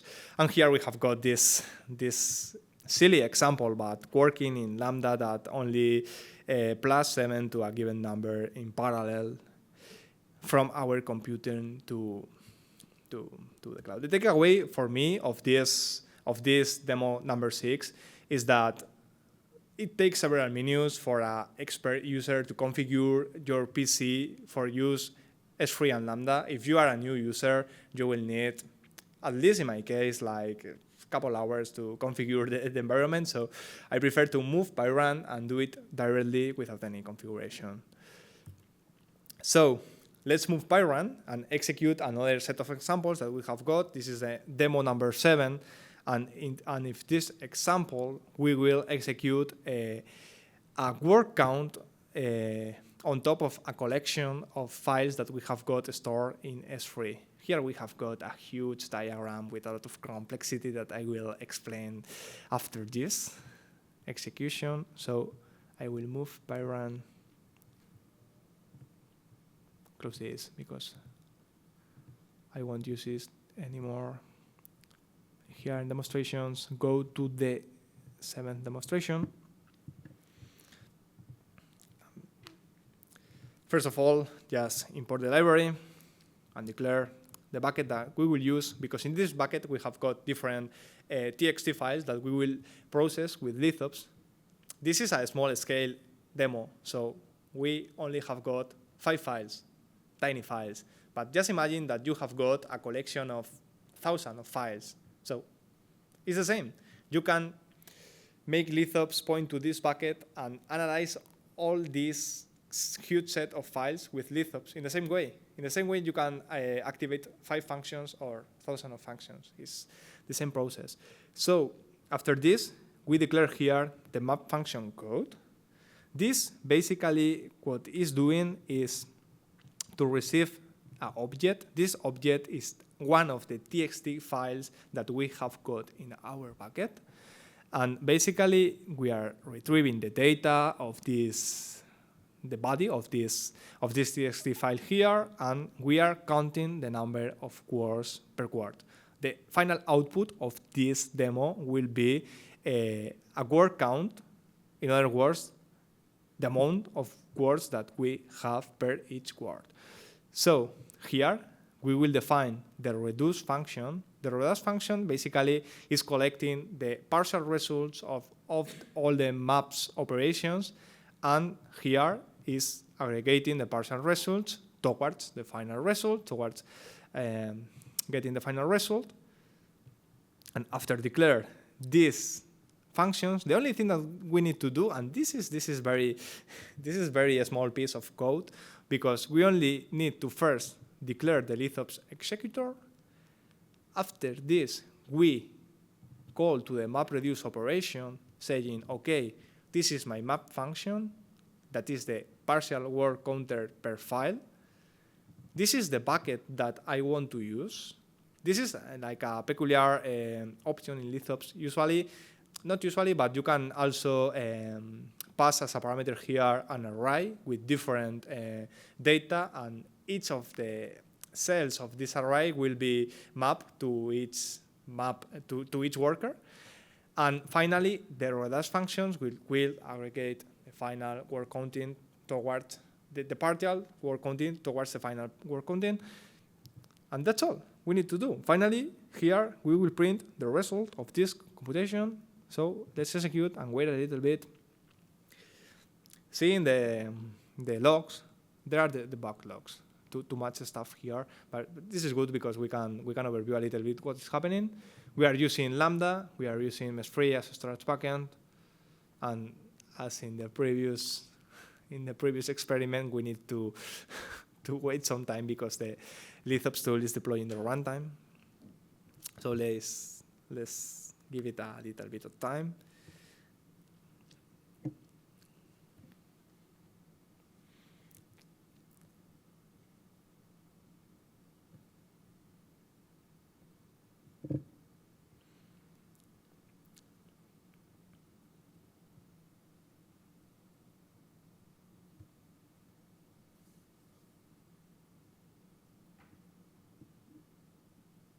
okay, it's working.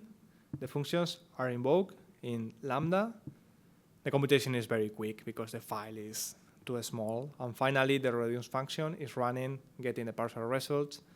And here we have got this very ugly output, which basically is a dictionary, what is saying that our origin data are lorem ipsum files.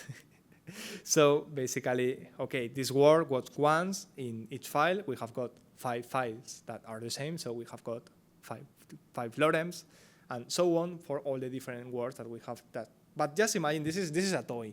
Just imagine that you have got a huge collection of files, and you want to not work on what is a silly computation, but do a real operation. So in the same way, you can do it. After this, I'm going to the slide. I will explain a little bit all this very big diagram, which a lot of steps. I think that I explained it a little bit in the diagram of the architecture, but I will repeat it because I want to make it clear.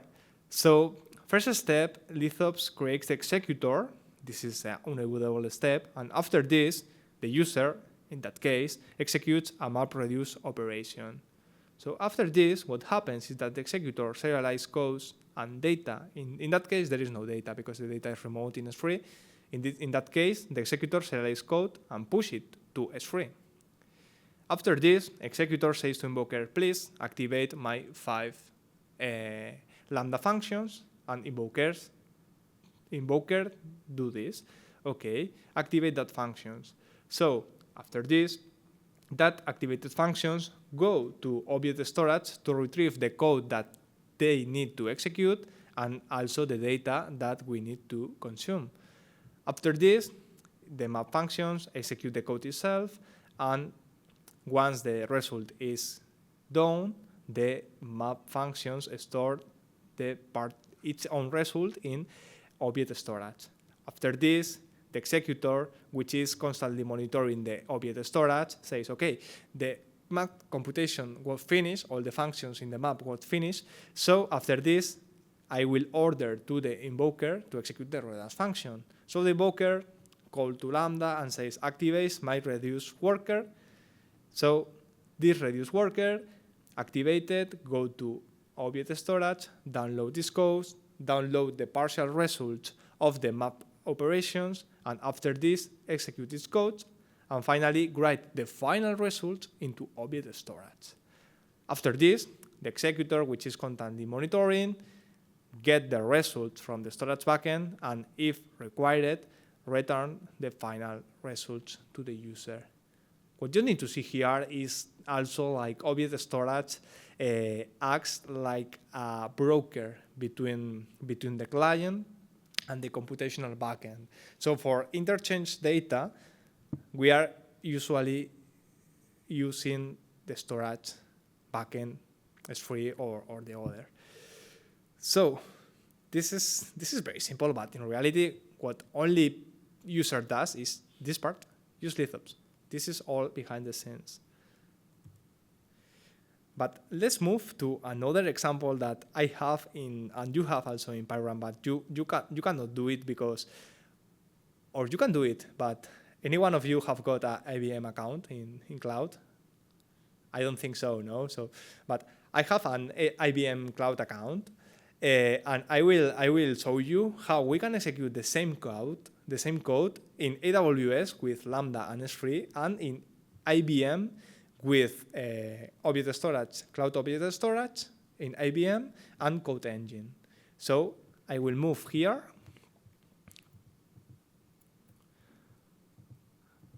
to this demonstration. And basically, this is a notebook that is estimating the value of P. This is a simple algorithm that basically approximates this, no? Generate a lot of points, and some points are inside the circle, other points are outside the circle. So if we spawn this computation, this collection of a lot of points between several workers, we can estimate the value of P very quick because we can do the same operation in a parallel way.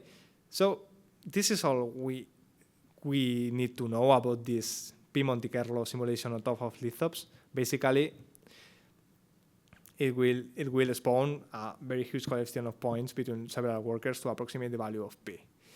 So here, basically, I will execute it on top of AWS, as the traceback is here. Another deployment. This is happening actually because we are using different memory sizes for each experiment, depending on the computation that we need to do. In this case, this is not so big because we need a lot of memory. This is so big because we need a complete CPU. You know that Lambda have got like a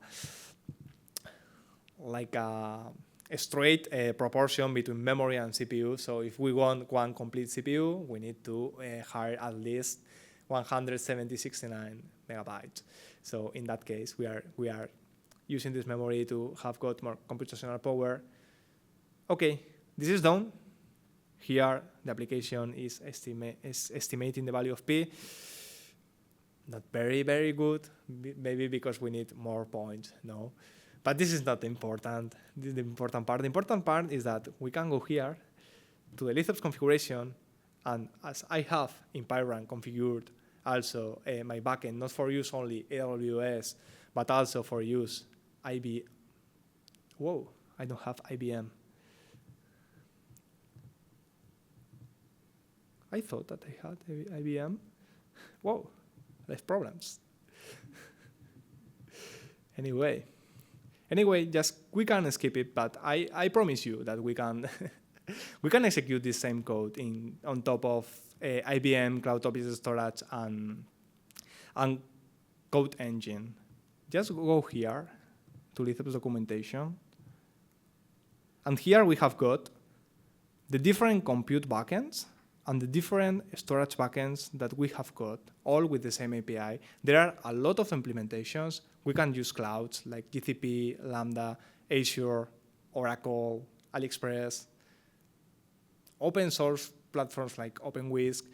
And also we can use non-clouds, but Kubernetes clusters, Knative, Singularity backend.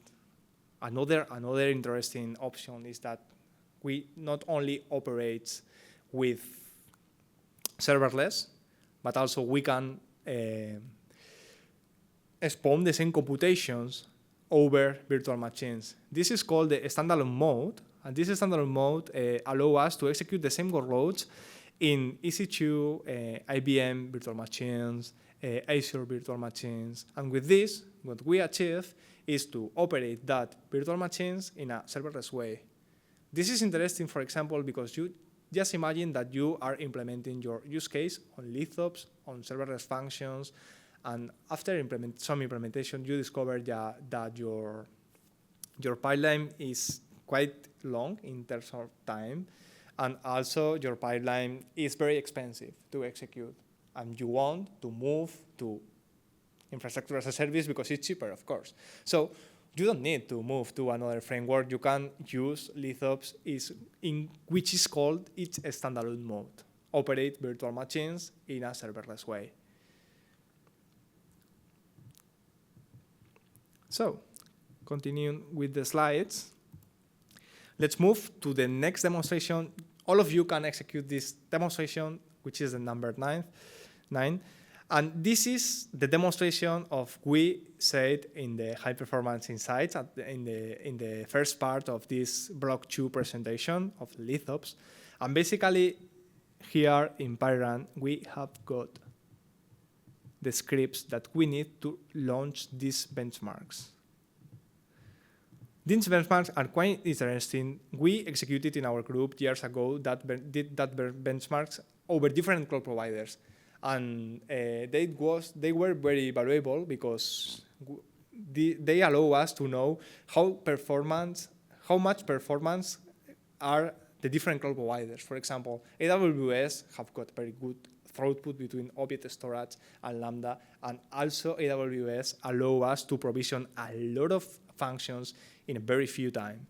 But it's not the case, for example, like Code Engine, like have got a slower provisioning, or in other cloud functions, like in Azure, you can have got quick invocation of functions. But if you need, for example, several hundred of functions, Azure is slower in provision that functions. So these serverless benchmarks were very useful to diagnose and to get information about how much performance we can get to do parallel computations with Lithops in the different cloud providers.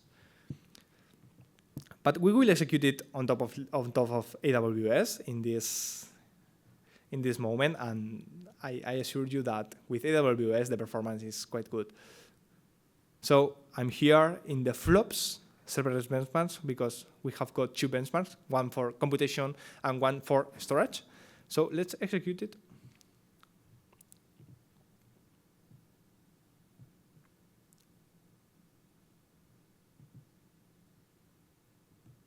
Oh no, this is the plots scripts. I need to go to the flops, which is the executable. Okay. And wait a little bit until the execution of the benchmark will be done. Another deployment, sorry. I am using different memory sizes for all the different demos.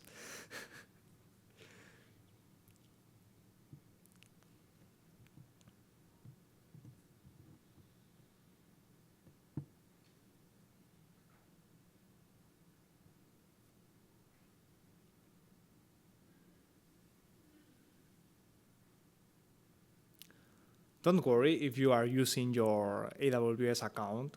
Of course, this is activating 100 functions in your cloud provider, but this is not expensive because the execution time is very, very, very small, just a few seconds.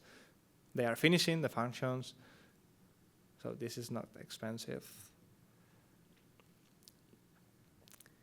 And after this, the execution is done. We can go here, refresh the file system, and here we have got the generated stuff.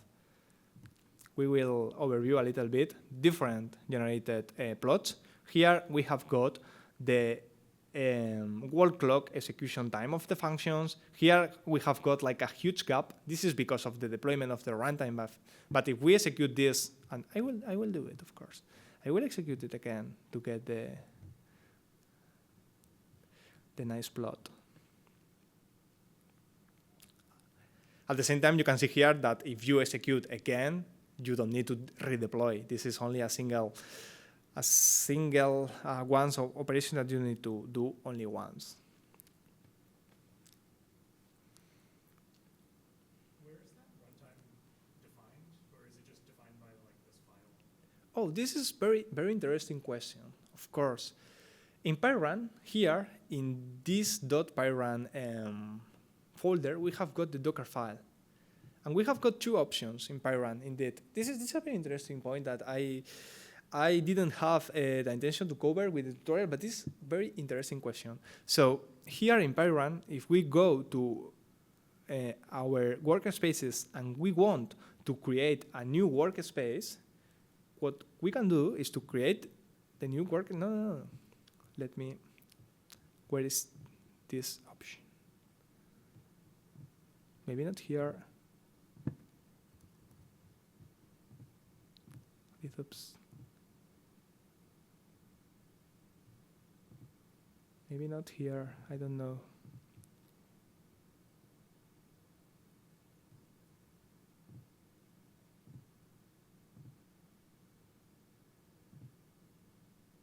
Anyway, it doesn't matter. I will explain it without it.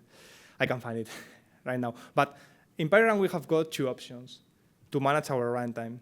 PyRun is intended to be a simple tool, and as a simple tool, we don't want to manage a lot of runtimes, different runtimes. So this runtime that is declared here in the Docker file that we have got in the PyRun directory is the same runtime that executes in our PyRun instance and also in the remote functions. So with this, we are simplifying the management of the runtimes because we are in a different situation between our client and the function that you will execute in Lambda. So the question is, the runtime is here, basically. This is the runtime that will be lawyered and pushed to the Lambda service for execute the functions. Of course, here we are including some custom libraries that we will use, that we are using during this demonstration, of course.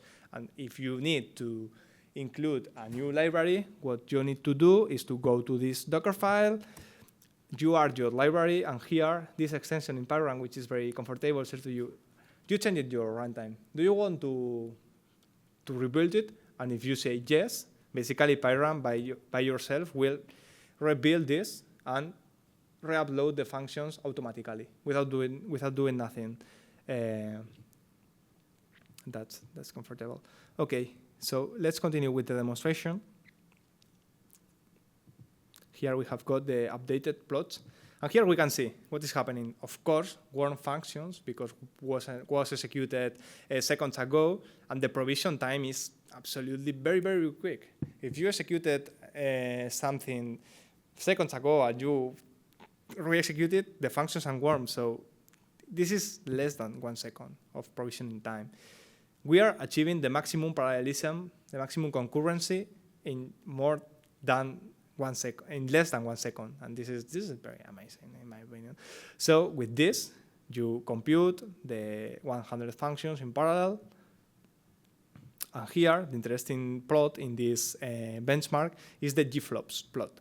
In this plot, what we are rendering is that the aggregated gigaflops powerful that we achieve with 100 functions executed in parallel in Lambda is huge. So it's more than 2,500, no? So this is not all, because this is for 100 functions. If we go here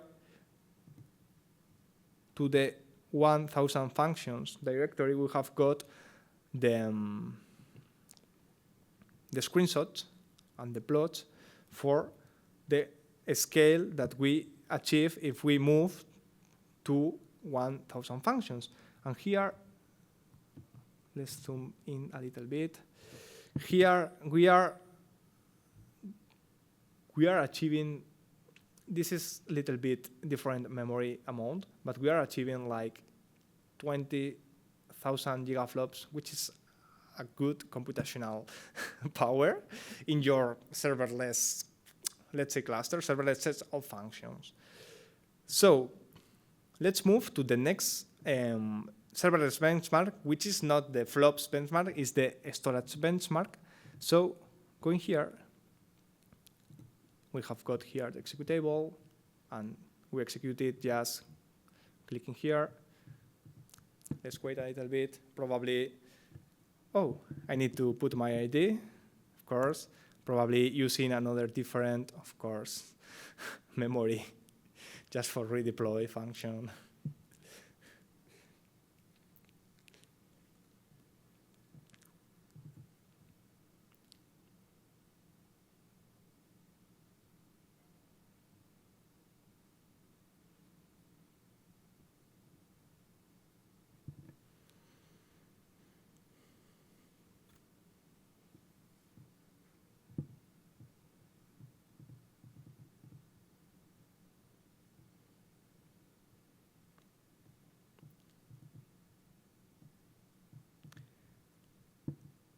Let's execute it. Meanwhile, I will show you the interesting stuff here, because we are a little bit tight of time.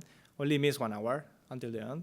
So let's go here to the storage benchmark image that we have got. Let's make this smaller. And here we have got the interesting plot, which is the same plot that I showed to you in the motivational slide. Here we are achieving like 100 gigabytes per second of aggregate bandwidth with the execution of 1,000 of serverless functions. But if you don't trust me, we can go here, and here we have got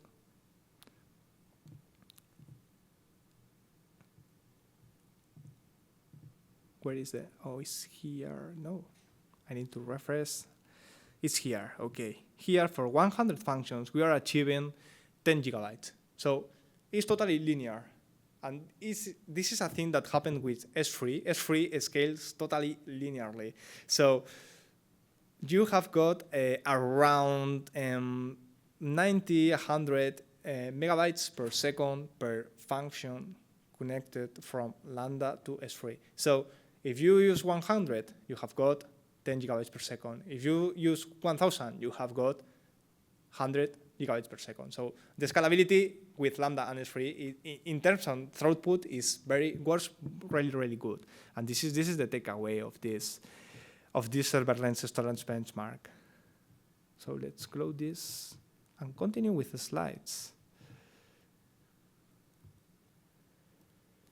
Basically, this is another demo. I will execute it in a very quick way, because this is an interesting capability that we have got in Lithops. So let's move again to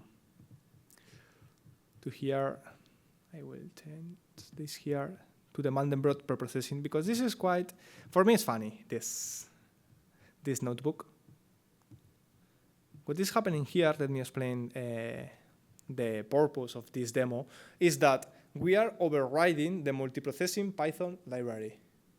If you are familiar with the multiprocessing library in Python, you know that we have got the pool, the queue, the pipe, and other implementations just for parallelize and make our programs work in a distributed way. So, of course, Lithops has the communication problem, indeed, because there are serverless functions that don't allow direct communication between them. But in some experiment, in some research paper, we use a Redis instance to communicate the different serverless functions. But in this example, for example, we are not using any communication directive. We are using the pool. So there is no communication, and we don't need any Redis instance for communication. And the funny of this, I will run all the entire pipeline directly. The funny in this demonstration is that we are overriding the multiprocessing API. We are giving the same interface. You can use the pool. Of course, if you have got the broker for communication, you can use the queue, the pipe. So just imagine that you have got a program that works in your PC, in your, for example, 16 CPU PC, and you want to execute it over serverless functions in the cloud. The only thing that you need to do is to go to the place in which you are importing your multiprocessing API and change this importing for the Lithops multiprocessing library. With this, all your code, all your local code can be executed in cloud on top of serverless functions in the same way, without changing anything anymore. So for me, it's funny. For me, it's a funny capability that we have got here. And here, basically, there is a lot of code, but we are performing a Mandelbrot computation, which is generating this funny plot here, basically with fractals and visualizing this operation. Okay. If we had more time, I will be very happy to show you different. I will minimize this. The different applications that we have got here in our pipelines page, because you can see here that we have got like more than 20 applications. Some of them are like tiny demos, but other pipelines are real pipelines that are solving real scientific problems. Like, for example, let's go to the first page. Here, the metaspace metabolite annotation pipeline, which is indeed a pipeline which is using AMBL for execute their real workloads. But this is available here. Also, we have got another water consumption pipeline. Let's move because we have got more pipelines. Oh, let's go here and explain a little bit more. Okay, basically, that means that Lithops is not only for parallelize your embarrassing parallel job and move to the serverless functions and the cloud, it's for the science, because there are scientific applications that can work really fine on top of Lithops. This is the case of all that applications that we have got in the Python space. Of course, I won't have the necessary time to show you both of them. It was my intention, but there is no enough time. But you can go to the pipeline section in Pyrrun, and by yourself you can create your own pipelines and execute it with successful. Basically, Lithops is for the science, and we are covering different domains, and we are using Lithops to resolve real problems in these different fields. For example, we are using Lithops in the geospatial field, and we are solving problems about the normalized difference, the vegetation index, also another problems about water consumption. We have got also another solution, we are resolving another real use case in the genomics field. In the metabolomics field, also Metaspace, which is a popular platform, is using Lithops at production grade for execute the different computations that you will do in their website. And finally, and in a frame of a European project that I am working, we are also using Lithops for solve a large scale astronomics problem. This is a problem in which a partner have got like a huge set of antennas that are generating a very amount of data, and we are using Lithops because we can process this data in an embarrassing parallel way, and with Lithops we can scale the computation a lot and speed up the processing of these huge files. So with Lithops we have got tools also not just for executing but also for observe what is happening. The first thing that we can do with vanilla Lithops is to go to the different metrics that the futures of the execution are giving to us. For example, for each function that is invoked in the cloud provider, we have got all these different information, which is saying to us, for example, okay, this is the moment in which your function started, this is the moment in which your function ends, and so on. For example, CPU consumption, memory consumption, move data between the S3 and the function. So we can use these metrics just for diagnose what is happening, optimize our workloads, and so on. Also, we are working in Pyrrun on integrate what I said, this monitoring page, what we want to use to make simpler and easier to diagnose what is happening, to observe basically what is happening behind the computations. Whoa, so the time for the second challenge arrived. I think that we have got only 50 minutes till the end. So, okay, so I will give you 10 minutes just for this, because it will be a very quick exercise. So I will give you 10 minutes for this second challenge, and after this we will move to the final challenge, which will be around 20 minutes, and I will then present the final solution. So in this second challenge, what you need to do, very simple. You can just copy I think that it was the demo number 7, because this is quite similar. What you need to do is to find a set of interesting files to transform and push it to S3. For example, I recommend to use in this challenge CSV files, for example, because what we want to do in this challenge is just ETL processing. So, for example, I recommend to you to get a CSV, for example, drop some rows depending on a rule that you want to use, and it will cover this second step here, which is perform the parallel transformation. And after this, the only thing that you need to do is to save the results again in S3, and if you want, use the Lithops plots. The function that we have got in Lithops that plot as the execution traces, or the stats for see the different metrics that we have got after the execution. It will be very quick, very simple. You will use the Futures API for make this parallel transformation using the map, and you will use probably the Lithops storage API just for push the results again to S3. So I will open my clock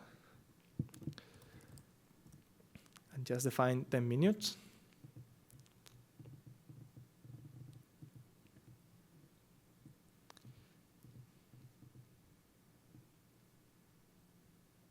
Okay, here is, okay. So let's start.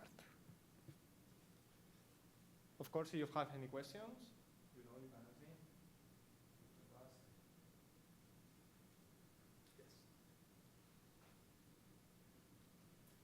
So when I was running those benchmarks, it looks like mine was capped at. What is happening? Is your own account?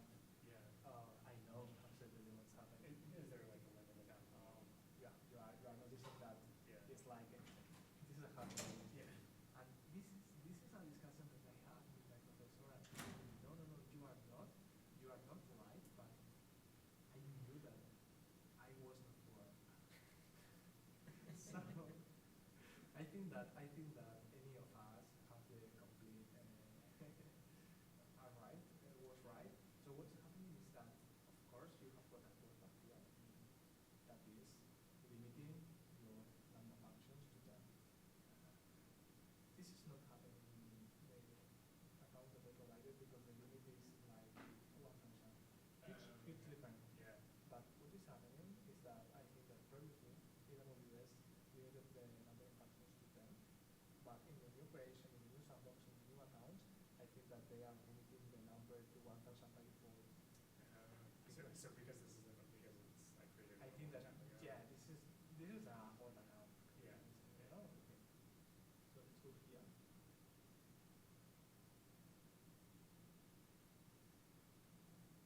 Okay, concurrency. Oh, yeah, 10. No, concurrent execution use 10. Okay, but you can see here that the default quota is 1%. So something's happening. I think that this is because it's an old account. Yeah, And yeah, because if you request, I think that they're probably picking on you.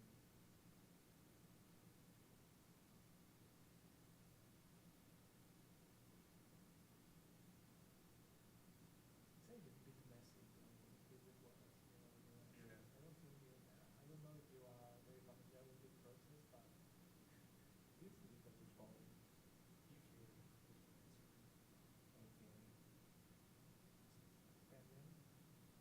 Pending.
Okay, so time is over. Let's continue then with the solution to this second challenge. And let's go to PyRun, to the remote environment, to VS Code, and open the ETL Lithops folder with the solution. Okay, so here you can see that this notebook, this Jupyter notebook, is so short, as this is because to use Lithops we don't need any boilerplate code. We only need to declare the execution and call to the real executions. So first of all, we are importing the modules, and we need, of course, to declare our ID. We know. And here, what we are doing is declaring the map operation. In this map operation, what we are doing is that we are receiving an object. Each object is a file that is stored in a AWS S3 bucket that we are referencing here in the map operation. So in this second challenge, we have got a different CSV files that we have got in this bucket. So we are mapping one function per file, and what we will do basically is to transform the CSV to drop the different rows that have got less than one trip distance in each value.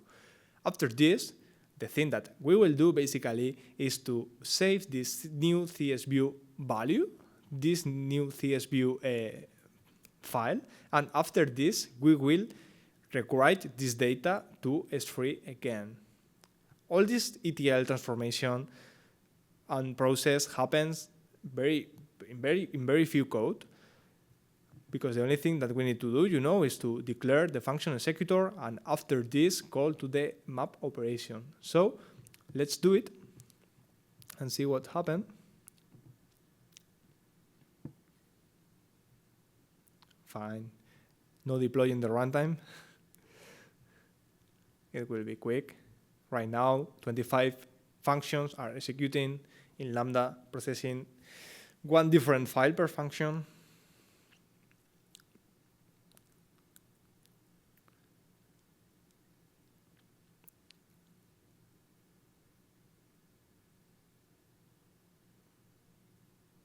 Or maybe I can go meanwhile here to the slide of the solution.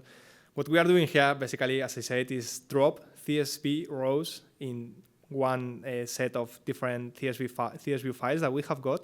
Basically, these files are from the New York City, very famous dataset. And here we are getting the different features of the execution. But more interesting, finally, what we can do, and this is, we can use this to observe what happened. We can go here and search for the generated files. And here we have got the histogram, which basically is the plot that we saw in the slides before. Basically, is showing the different execution times of the different functions. So you can see here the maximum concurrency was achieved in a very quick way during all the most part of the execution time, and the duration of the functions lasts like 40 seconds, more or less. No? So that's the solution to the second challenge. So I think that there is no time for coffee break, of course, but there is only, it will only 30 minutes until the end, so we will use all this time just for finish the tutorial, but it will be quick, because this block is just use and combine the powerful of the two tools that I presented today, DataPlug and Lithops. We can use DataPlug for the partitioning part and Lithops for the scattering, for the scattering, for launching a set of parallel functions in cloud, serverless functions, and process that chunks. So for this, we think that side by side they shine, no? Each tool can help us in a different part of the problem, but the combination of both is very valuable, because we can deal with these extreme data sources, partitionize in an efficient way this data, and once the data is well partitioned, we can use Lithops to compute over the different chunks. So with this, we achieve almost zero startup times because Lithops is very quick because it works on top of serverless functions. And with on-the-fly data partitioning, we also achieve minimized execution time. So with both tools, we achieve a good performance in several cases. Or we can say that we achieve like immediately parallel data processing.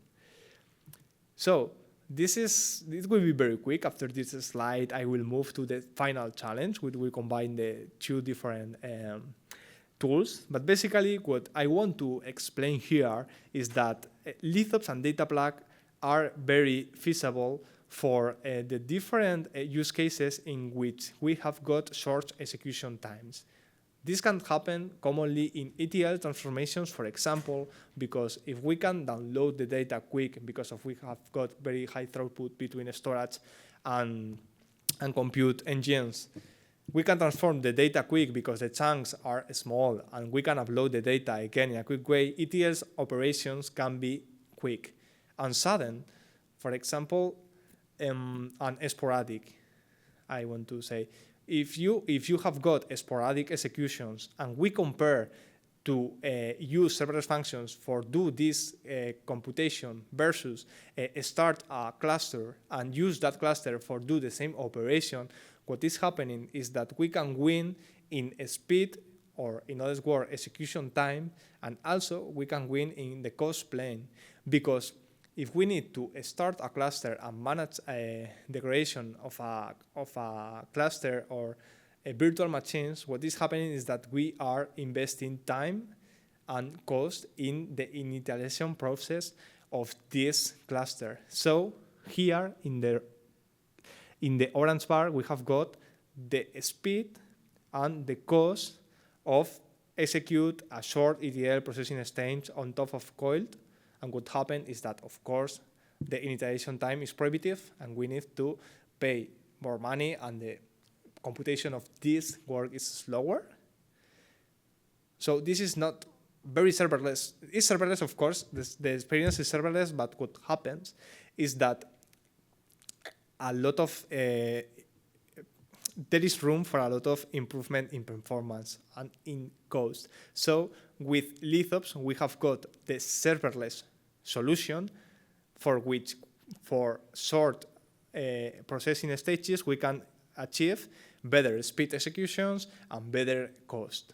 So this is the final challenge. I will give you 20 minutes to resolve it, and after this, I will take 10 minutes more to show you the solution of this challenge, and after this, we will go to lunch, all of the people we are here. But basically, what you need to do here is to leverage the powerful of the two tools. And that means that we will use DataPlug for partitionized data and Lithops for processing this data. What I propose here is to use a big CSV file. And I propose this because the CSV file is a general purpose file. And of course, all people here, you know how to work with CSV files or are familiar with pandas. But maybe you are not familiar with domain-specific formats like raster files or metabolite files. So I preferred to this final challenge to use CSV values, as DataPlug have got a CSV implementation. But notice that if you want to implement this with a domain-specific format, if you know to work with this format, of course, you can do it. You can do it. But I propose this because it is general. All people here know how to work with CSVs. So here you have got the public dataset, which is that, and its size is more or less 2 gigabytes, a little bit less. But what I propose to do with this dataset is, okay, you can use DataPlug and its API to dynamically partition this dataset, and after this, you can use the MapReduce operation to calculate the number of passengers that we have in each partition of the file in the map operation. And finally, in the reduce operation, we aggregate the partial results and achieve to calculate the total numbers of passengers that we have in the entire data set. I think that can be very quick because the first and the second challenge cover the different difficulties of these two items. So if you have extra time, the interesting part here is to test the execution with different configurations, because these 2 GB files can be partitioned in any different number of chunks. I propose here to partition in 12, 24, 48, and 96 partitions and find the best configuration. What does mean? That means that for each different configuration of partitions, we will have different execution times, different cost of the executions, and indeed different performance. And performance is like the trade-off between cost and time. The less the cost, the better the performance. The best the time, the better the performance. So if you have extra time, I recommend strongly to all of you to test execution with different partitions. This is very simple because you only need to go to the data plug partition instruction and change the number of partitions. And after this, you will notice how the different metrics are not the same. And we can play to find the best configurations depending on the target that we have got. Maybe cost, maybe time, maybe the composition of both, which is the performance. So I will open my clock again, give you 20 minutes, and after this I will present the final solution.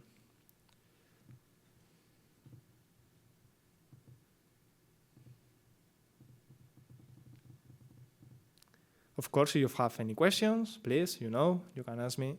Feel free to do it.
So, hello again, guys. The time is over. So, let's continue and finish this tutorial presenting the solution to the final challenge. We will put some focus in this part in the different configurations and metrics comparison, finding the best configuration. It will be very, very valuable. So, let's go to PyRun and finish the final challenge.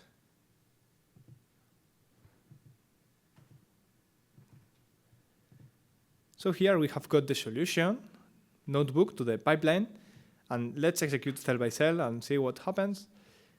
Some imports here, and after this, again, but it's the last time, you need to put your ID.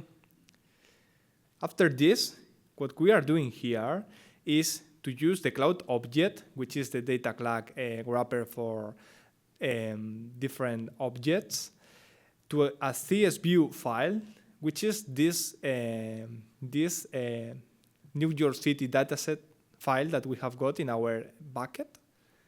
After this, we preprocess the file. It will be very quick because for preprocessing the CSV file, we don't have to download the full dataset. We can only get a tiny part of the beginning, and with this, we have all the information that we need. After this, we will partition the CSV file in partitions of, this is not true, of 25 megabytes. And after this, we will count the total number of passengers, basically by getting the content of the CSV value and summing the number of passenger counts. Finally, the reduce function will make the total sum of the partial sums, and after declaring this, the only thing that we need to do is to go to create the executor, and after this, call to the MapReduce operation, calling for the partial count, the reduce count, and passing the different logical data slices that we have created by data plug. So let's execute this cell. This activates like 76 functions. Let's wait a little bit. They are finishing. This is the reduce one.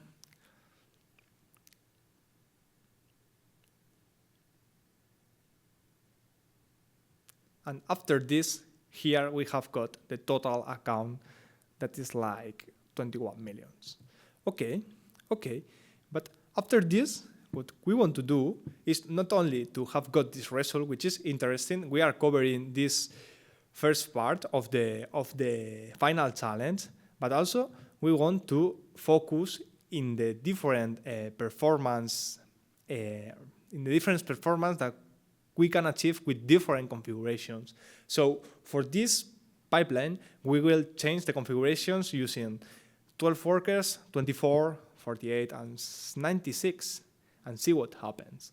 So here, for calculate the different metrics that we will achieve with different configurations, we have got a functions for calculate the cost. Basically, the cost is composed by the total time that functions were executed, multiplied per the amount of memory, multiplied per the base price of lambda. After this, we have got the execution time, which is basically the difference between the invocation time and the time in which we have the result generated, and finally the performance, which is basically a trade-off between the total time, the total execution time, and the cost. So after declare this, we can go here, and in this loop, we will launch the same computation, varying the different number of workers in this workers array. Let's do it. It will take a little bit of time because we need to re-execute 4 times the same computation with different chunk sizes, but after this, we will get all these metrics for each execution, and we will show the different highlights and the different things that happen usually when we execute serverless pipelines on top of AWS Lambda or another serverless backends. So let's wait. First execution was done with 12 workers, and right now with 24, it will be quick.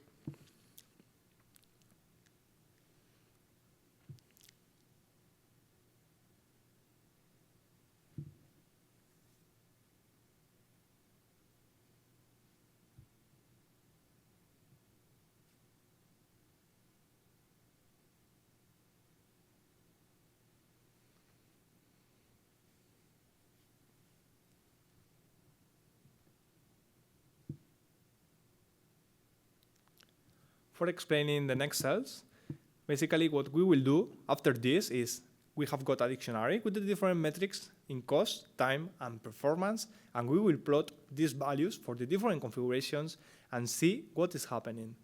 For see this, I prefer to go here to the presentation and move to the next slide.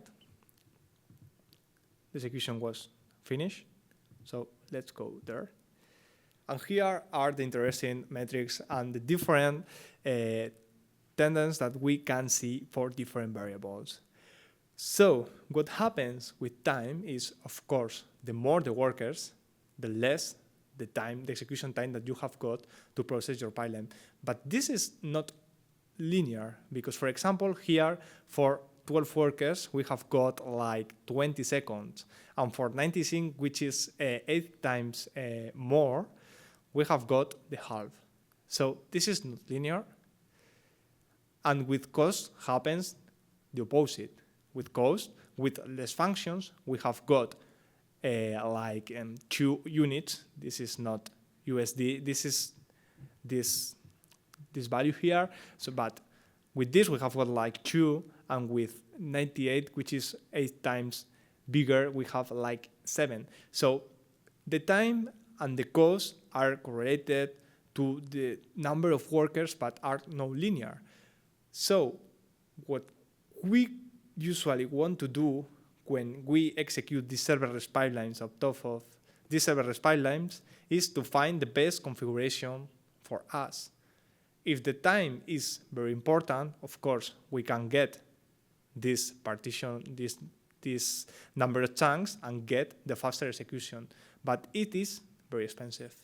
Of course, if we want to minimize the cost, we can get this execution, but of course, this is slow.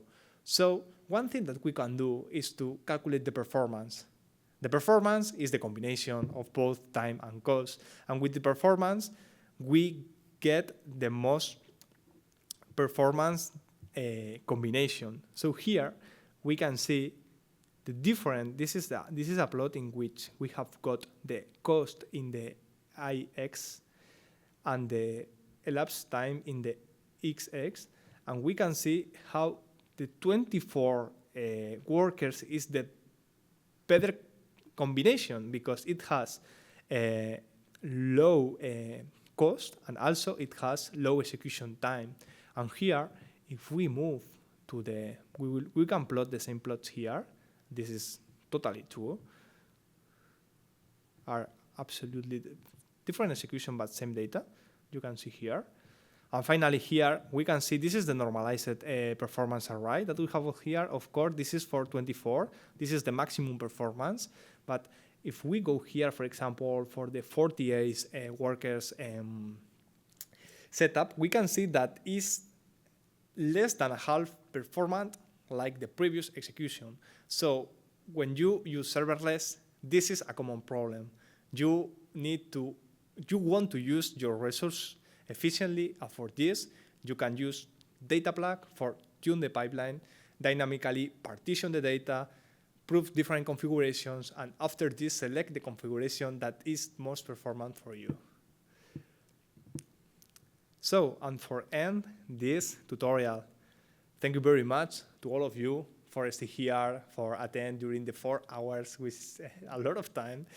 But finally, as conclusions, you already know that we will use data plug for efficient data partitioning of the cloud optimized format and the legacy formats also, that you can use Lithops wherever you want because it's an open source project for instantaneous and high scale provisioning of serverless functions for your map reduced jobs.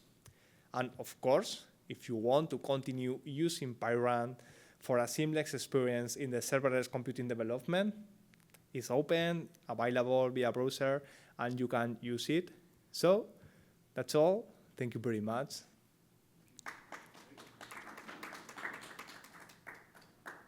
Thank you. If you have any questions, of course, you can start with the questions, and I will answer that. You said data plug is extensible. Is there anything already available for, say, HDF files? HDF files. I'm not sure about it, but maybe it's a possibility. Yeah. I think that, of course, if this format is, this is a geospatial format, I guess, no? Yeah. Or general purpose format. It's like an SCDF. Okay. Then I think so. I think so that you can get this format, implement the different partition strategies that you need to partition this SDF file in different chunks, and after this, integrate these strategies and this implementation into data plug. Yeah? For sure, that data plug is extensible, and if this format can be partitioned, it can be iterated in data plug. Yes. That'd be interesting. Yeah, because we've got some legacy non-cloud optimized hierarchical. Yeah, but for this, I think that we have got like Kerchung is doing this, for example. But Kerchung is not like for partitioning. It's more for do different operations over these EHD files or NetCDF. No, but data plug, its main purpose is different because it's not support different operations. It's just partition the data. It's just split different huge or small data set in different chunks for embarrassing parallel processing after this. So maybe Kerchunk and data plug are different. Maybe not, are different in this purpose. They have got different purposes. Yes, but I think so. I think that this kind of files can be integrated in data plug, of course.